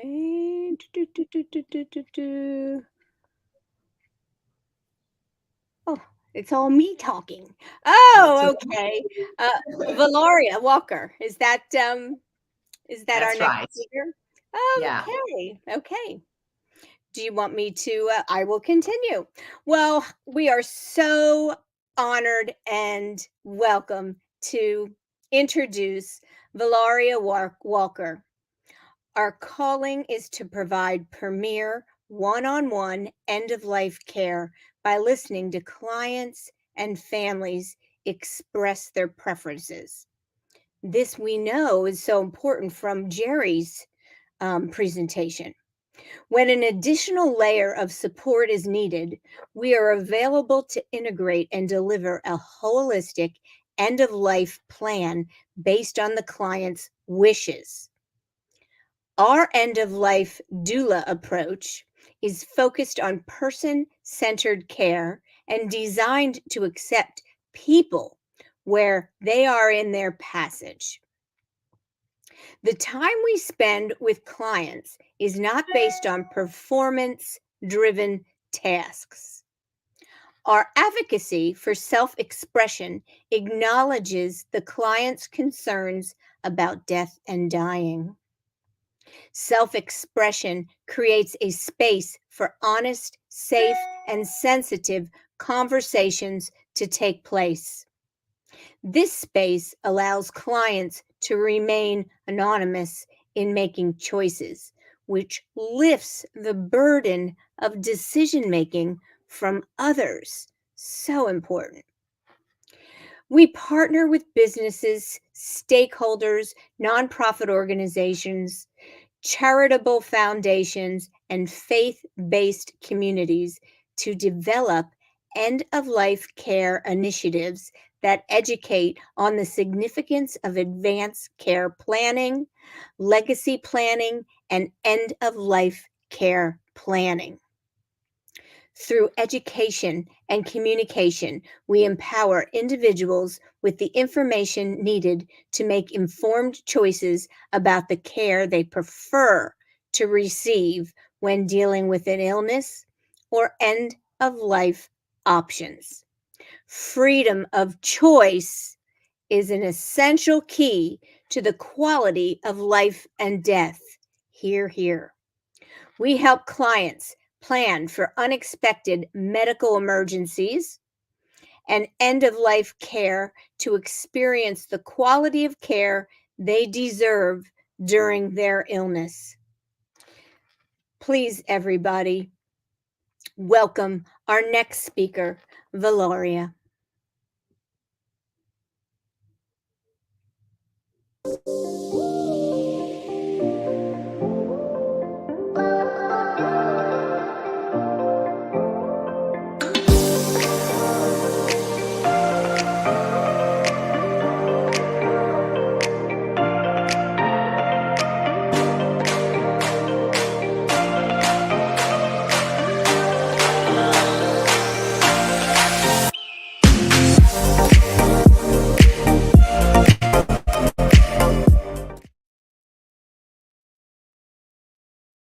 Well, thank you, first of all, Gertrude, for asking me to share my story with Herstory.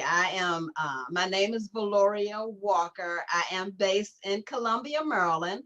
I am about 30 minutes away from Baltimore City and about 40 minutes away from Washington, D.C., where much of the activity is taking place in between the two. I am 59 years old, and I've been in this area probably for at least the last 25 years. So I'm very familiar with the Maryland area.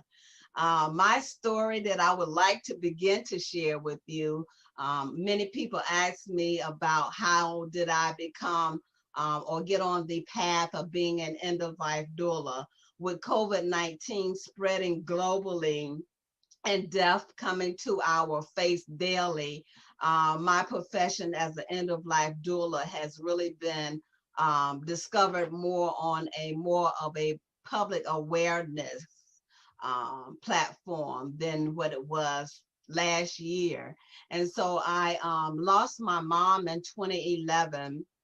Her conditions were declining. My sister was her primary caregiver in the state of Georgia, and my mother's health began to decline, and she started making some decisions in the hospital that she was very aware of, but we had not planned for. And we wound up transferring her to the hospice facility in the month of May, and she passed away the Friday before Memorial Day. And so when we got to the hospice facility, they told us it was going to be comfort care. She was going to be resting. But what actually happened was within an hour or two of my mom being admitted into hospice, they gave her 2 powerful medications. At the time, my mom weighed 125 pounds, maybe 4'11", and my mom never woke up. Oh, And I'm so we sorry. did, yeah, thank you. And so we never did have the closure, that we was expecting. I do remember our last moments were of laughter, but we still, we was expecting her to sleep and then wake up so we can continue talking to her. And also, unfortunately, my brother's a pastor in Louisiana, and he was in flight, and my mom passed at 6 o'clock, and my brother wound up getting to the hospice facility in Atlanta, Georgia at about 10, 10 p.m. And so he had his time with her, but it wasn't at a time where she was conscious to be able to say anything. So I remember sitting in her room that evening, and just feeling the presence that was going on. Had no idea about advanced care planning, really had no idea about end of life doula, but I just know that there was a presence that was in her room, and I was feeling the presence. And I remember saying right at her bedside, saying, this has to be different.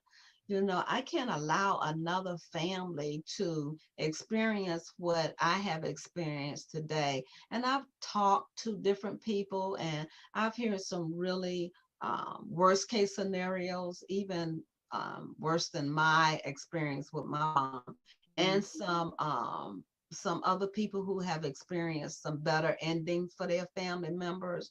But I just remember saying, you know, I have to make an impact in society, in community.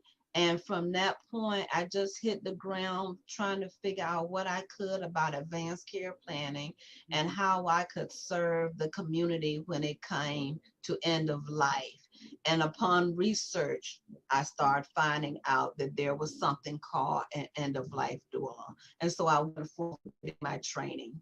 So let's just go back a little bit. That's wow, what an amazing story that you would find your vocation in life through such a personal experience with your mom.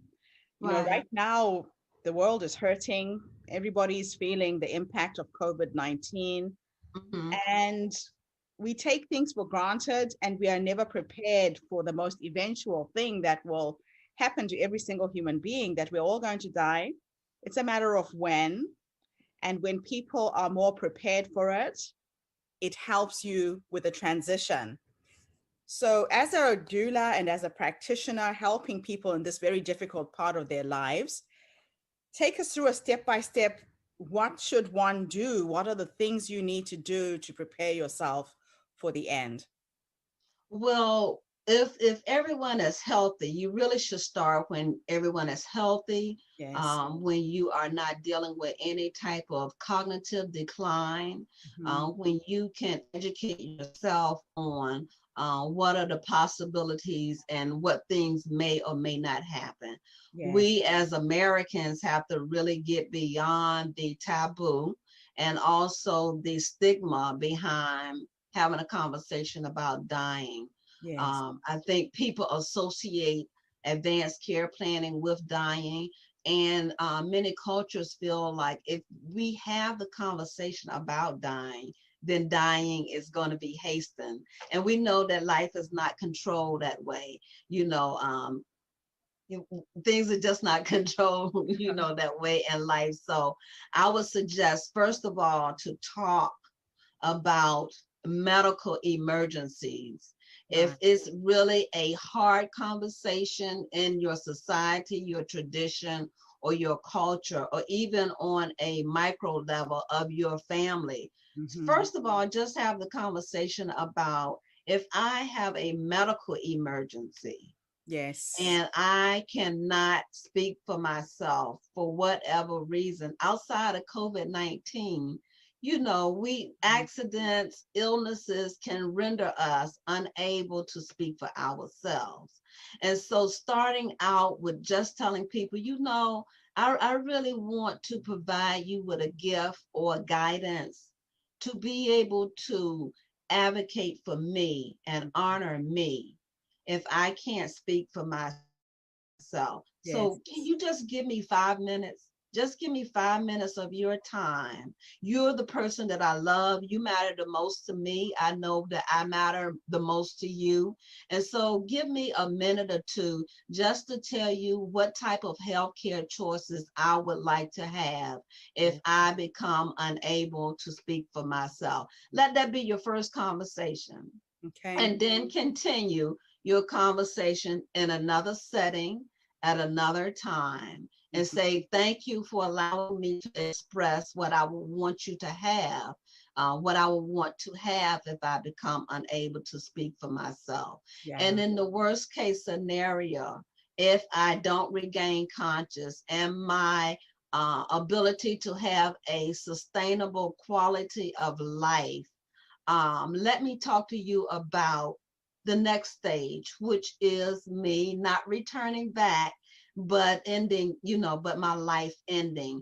And if suffering is also attached to invading or taking away the quality of life that you know I would love to have as a person, then Mhm. I want to discuss those possibilities of how I want you to honor me if I never open my eyes again.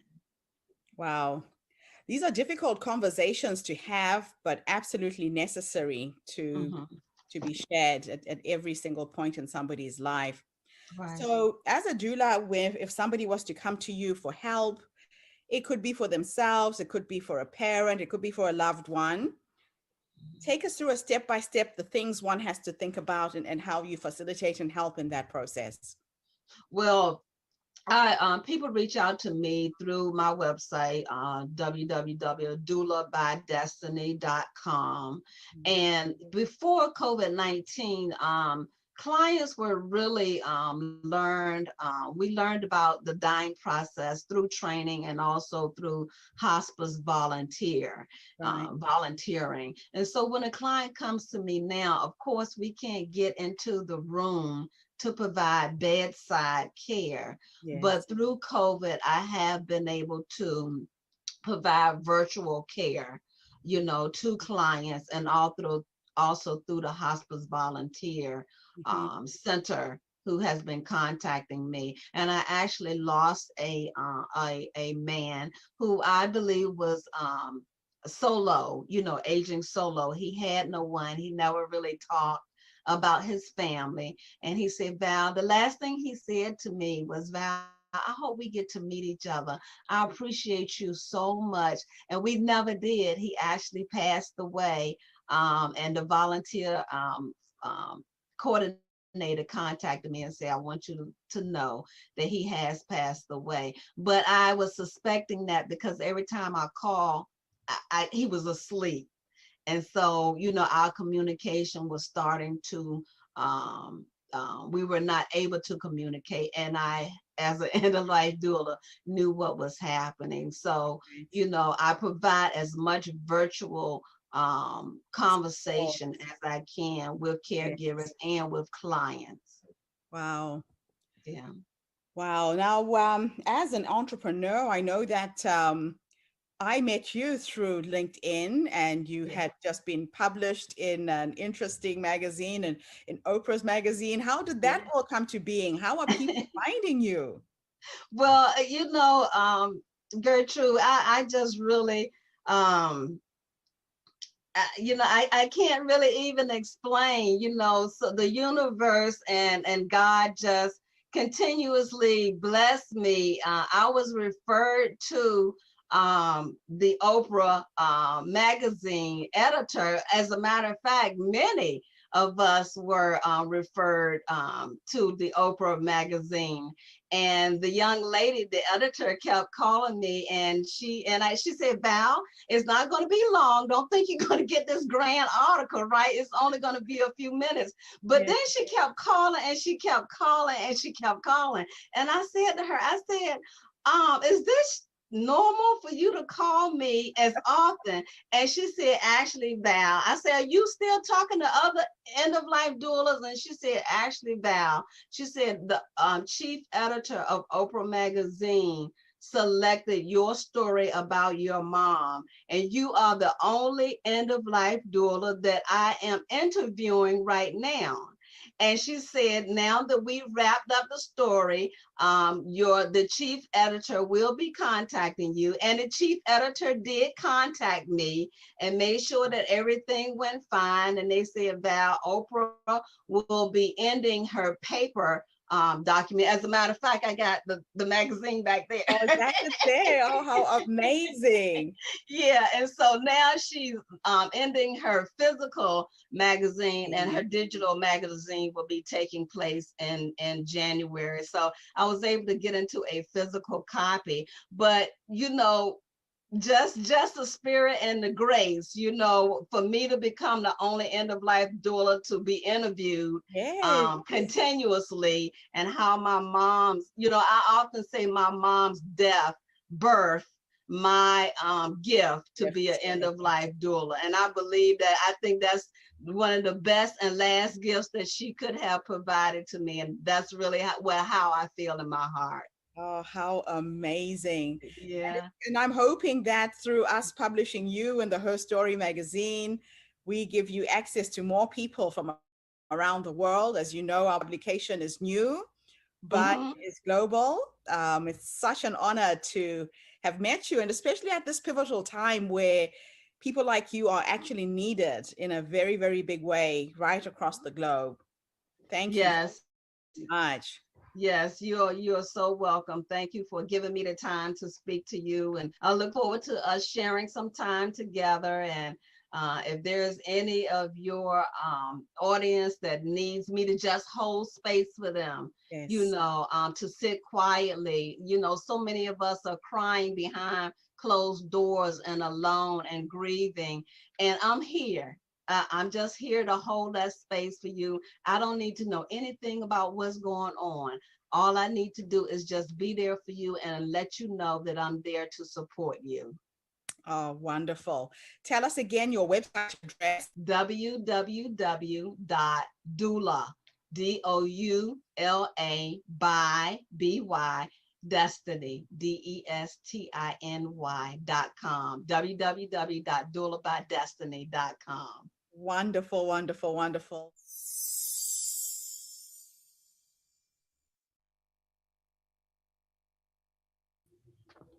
That was a wonderful presentation. It's food for thought, right? Especially at a time like this where so many are dying, so many are looking after elderly parents, that can actually go back and make choices about what the end will look like, make choices about, and take the responsibility away from loved ones to have to make those choices for us, right? Absolutely. I mean, we are right now, excuse me, we're in what we call the baby boomer period. And because of that, I don't think anybody was ready for the number of people, because the baby boomer period is this right now is such a large group of people. Nobody was prepared for end of life stuff for all of these people. So social security is being affected. The people are trying to get the insurance coverage. It's very difficult to get now because there's so many, and nobody was prepared for that. So she's offering a service that is critical right now, because we have the largest group of people that we've ever had. It's critical. What she's doing. Yeah. She's amazing. Wow. Well, it's an honor to have met her, and for her to end up in Oprah's magazine was another nice little treat. How cool is that? You can just imagine, you are least expecting it, and then boom, you end up in. I would love that. That would be so cool. Good for her. So happy for her. I am happy for her too. No, it's awesome. Really is. It's absolutely awesome. So we have one more enlightening and uplifting presentation before we call it a day. Okie doke. Rivka Khan is coming to us from the United States, and I will let her introduce herself and share her nuggets of wisdom with us, because I couldn't find the bio. But Rivka, again, will energize us, will inspire us to really think differently. So Rivka, thank you so much for being a part of our circle and one of the Herstory speakers as well. And Vicky, don't go away when we're finished, okay? Gotcha. I'm here.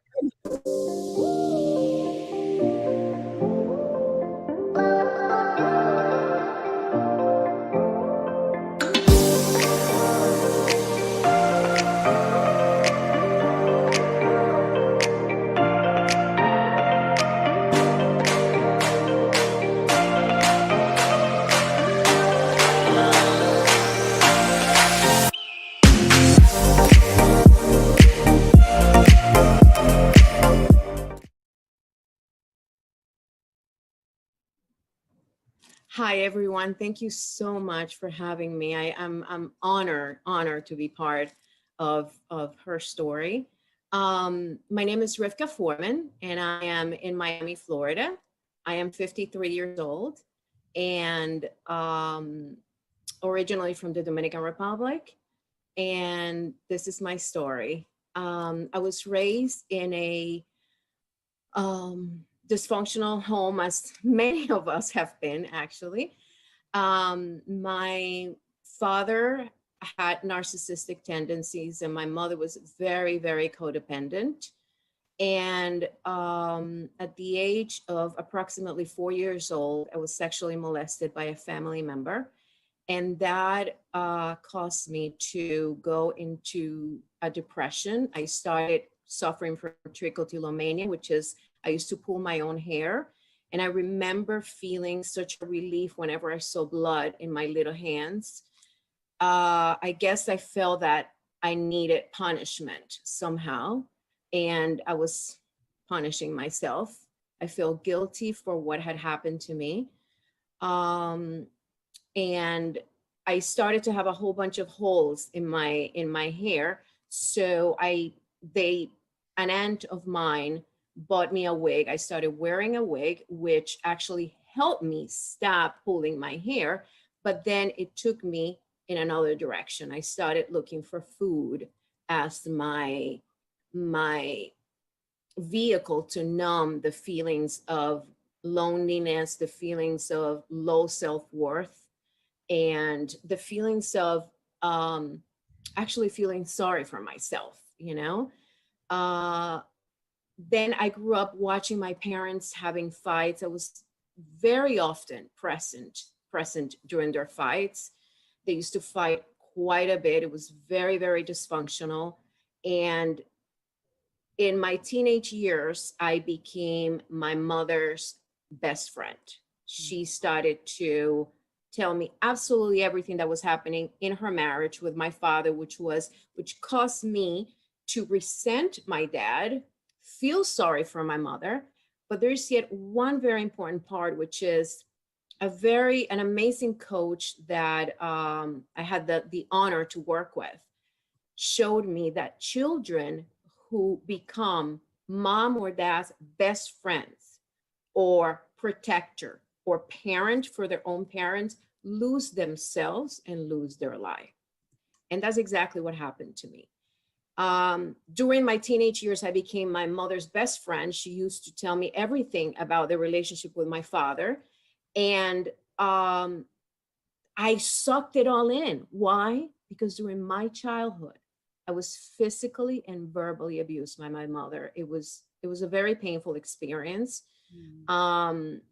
because my brothers, I grew up with 3 brothers. My brothers were always on the street, like children are in the islands, you know, playing outside with friends. I was the one always with mom. But there was one minor detail, which she actually told me later on in life. She resented me because I look exactly like my father's mother, her mother-in-law, whom gave her a very difficult time during my parents' marriage. So I used to get beat up all the time, and I just felt like alone in the world. So by the time I was a teenager, my mother started confiding in me. I sucked it all in without realizing that was training me for codependency in relationships, not only romantic relationships, but also with family, with friends, with everyone. So I grew up and I always felt extremely attracted to narcissistic, emotionally unavailable men. Why? Because somebody very wise said once that the only true existence is between birth and 9 years of age. After that, we are only repeating the same patterns that we learn during birth and 9 years of age. Therefore, what I learned is that I wasn't worth it, that I needed to fight and do things to gain people's love. If I wasn't performing, I wasn't going to be loved. Therefore, I was emotionally unavailable with myself, and I feel attracted to emotionally unavailable men. I married 2 narcissistic, emotionally unavailable men. I divorced both of them after immense struggle. I struggled so much. I suffered so much during the marriages, suffered so much neglect, emotional, verbal abuse. So let's just unpack this for a minute, because you've identified a number of things that explain the patterns that most women will get into when they get into relationships, and there's a repetition of a cycle of that they're attracting the same kind of person. So from what you've said, you know, from childhood, you were experiencing things that then filtered into your adulthood, correct? Absolutely, yes, 100%. So if you were to have a conversation with the younger you, let's say there's a young woman right now who's online and she can hear her story through your story. She's living exactly what you went through. Based on what life has taught you, what 3 nuggets of wisdom would you give her so she doesn't fall into the same trap? She doesn't fall into the same trap. Let me understand the question. Into the same trap of, you know, repeating the cycle. Oh, I got it. Yes. With in relationships. In relationships, correct. Well, 3 nuggets, I have to tell you. First of all, as I said, our first 9 years of life are going to rule our adulthood. So everything we went through is locked in our subconscious. Yes. And we are going to live that unless we go in there, remove the chip, and install a new one. This is why I study hypnosis. I'm a hypnotherapist, and this is why I promote it so much. Hypnosis saved my life. So the first thing, I hired 2 top psychotherapists in New York City. And they were amazing. They helped me, but I couldn't move on. Why? Because that chip was still there. So the only way to do it was hypnosis. So first of all, I would tell anybody that has gone through trauma, seek a therapist or a hypnotherapist who specializes in trauma that can help you with hypnosis. That's number 1. Right. Number 2, a lot of women like me, and I want to make say something extra. I want to say that I made peace with my mother. My mother asked me to forgive her. Yes. So many times. My mother showed me what a human can do. My mother changed her life. She did a 180-degree change, and we had the most delicious, emotionally secure relationship a daughter could ever have with her mother, and I'm so grateful for that. Right. But the truth is that those of us who go through that, this is tip number 2, we are suffering from the mother wound. We felt abandoned by our mothers. We felt neglected, and we need to heal that. In order to heal that, we need to first of all mourn the fact that yes, we did not have the mother that we wanted. We didn't have the emotional support, the mirroring that we needed as children. We need to mourn that. We can't move forward without mourning that. Once I realized that I had a mother wound, I spent 3 days crying in fetal position, being consoled by my 27-year-old son. Wow. And once I got up from there, that was it. I was ready to work on myself, but I was done. So number 2, just heal that mother wound. And number 3, today, we are the ones that can give that mother that we always wanted and needed to our little girl, that little girl that's inside of us. We can be her mother. We have nobody else but ourselves to be our own mothers. Now we can listen to that little girl instead of going through life, going through the motions, doing everything that we're supposed to do. Let's just stop every day, every morning. Have a time of meditation, a time of prayer, a time with yourself, asking yourself, what do I want in life? What do I want to do today? What does my little girl wants to do? Did I accomplish the dreams that that little girl had? And if not, then let's do it. You know, those would be the three things I would say. I love that. Because a lot of people look outside of themselves for healing. We look to others to be there to catch us, to help us out. And most of the time, that's not going to come. So what you're basically saying is every single individual has to take that responsibility to self-heal and go back and heal the younger you. Or I absolutely love that. You're not really relying on anybody else in that instance. Absolutely. And one thing that you just said reminded me of a very important point. You just said the word responsibility. Yes. What happens, Gertrude, is that a lot of us who went through this, we are somehow waiting for somebody to come and save us.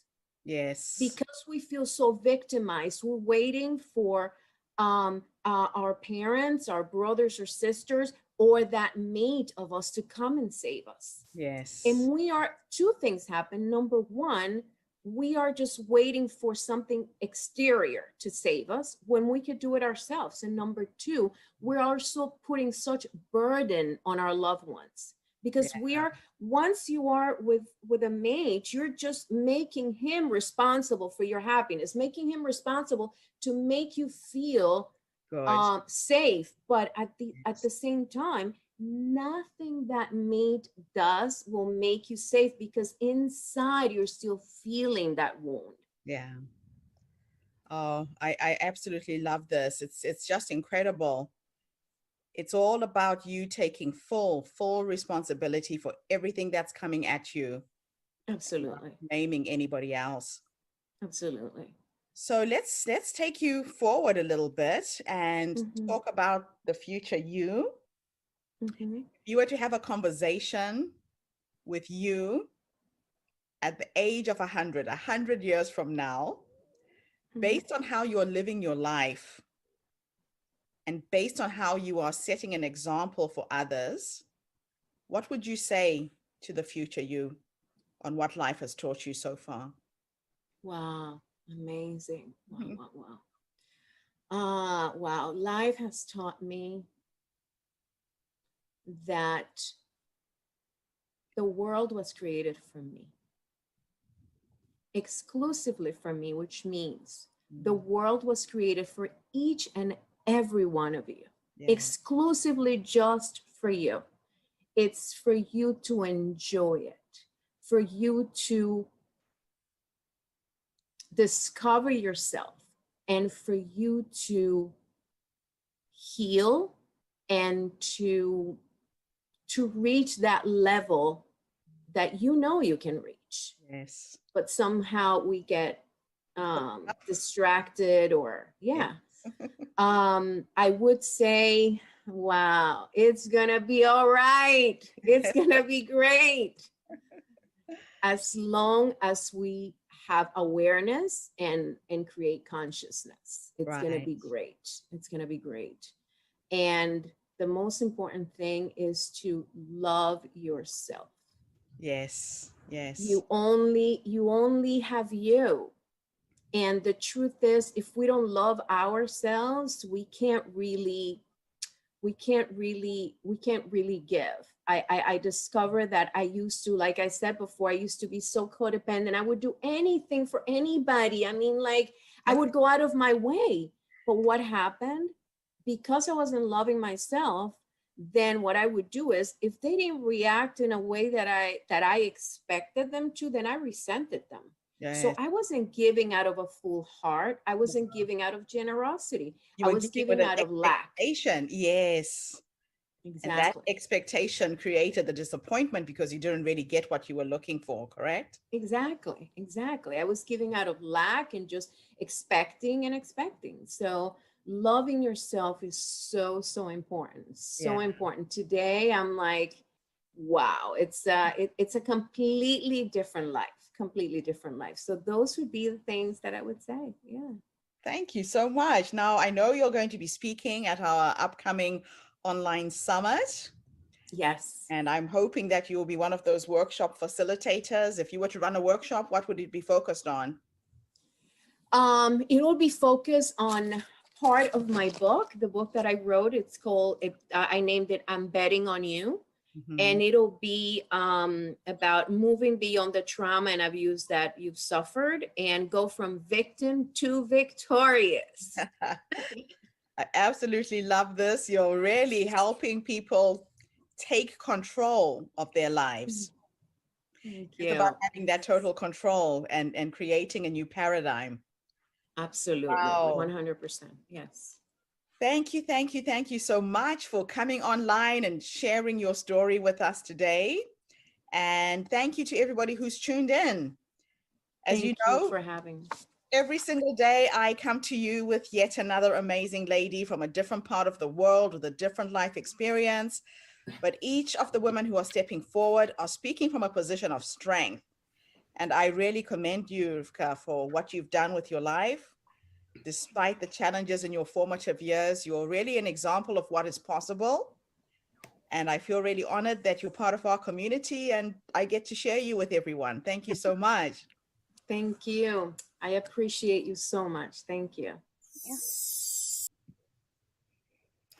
Wow. Wow, what a beautiful end to our day. You can pick them, Gertrude. You sure can pick them. One's more compelling than the next. See, this I have to say, amazing.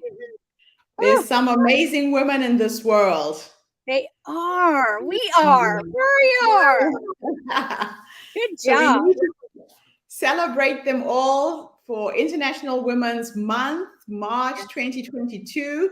So ladies, if you are out there and you have a story to share, please go onto our website, theherstorycircle.com, register to speak. We're still looking for speakers. We want to broadcast your story to the world. Some magical connections come out of this experience. I get emails every day with women meeting investors who are investing in their projects or just something. Everything is happening right now. So please invest in yourself and share your story. Don't take your story to your grave. Any parting thoughts, Vicky? I mean, I'm overwhelmed. And I think our audience is the same, overwhelmed with my heart overflowing. You know, there's so much negativity on the news and in the world. And to be able to spend a day listening to these unbelievably strong, empowering women is just what the doctor ordered. It really is. I love it. Yeah. You're right. And it is about us finding that inspiration from each other, right? Yeah, because we are our best selves when we're all working together. Yeah. Yeah. Yeah. No, I am with you there. And that is the vision and the mission behind the Herstory platform. Yeah. Is to keep bringing more inspiration, more positive stories, more enlightenment to all of the women in our community. It's why I was drawn to you so much. You have,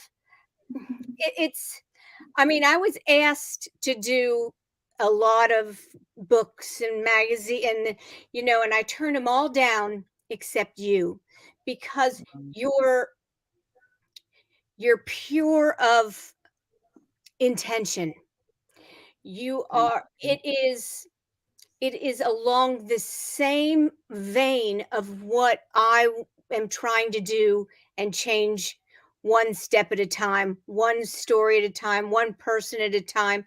It is something that I believe so strongly in what you're doing. And I'm just so honored that I'm a part of it. So thank you for having me. Thank you so much. It's just such a pleasure learning about all these women, and I just feel grateful. Thank you, Vicky. Thank you so much. Thank you, everybody. Have a fantastic day, morning, wherever you are in the world. We'll be back again tomorrow. Vicky will be chairing once again, and hopefully we'll be more organized, Vicky. So you'll be ready for crazy me tomorrow. Woohoo! Bye-bye, everybody. Have a fantastic day. Bye. Bye.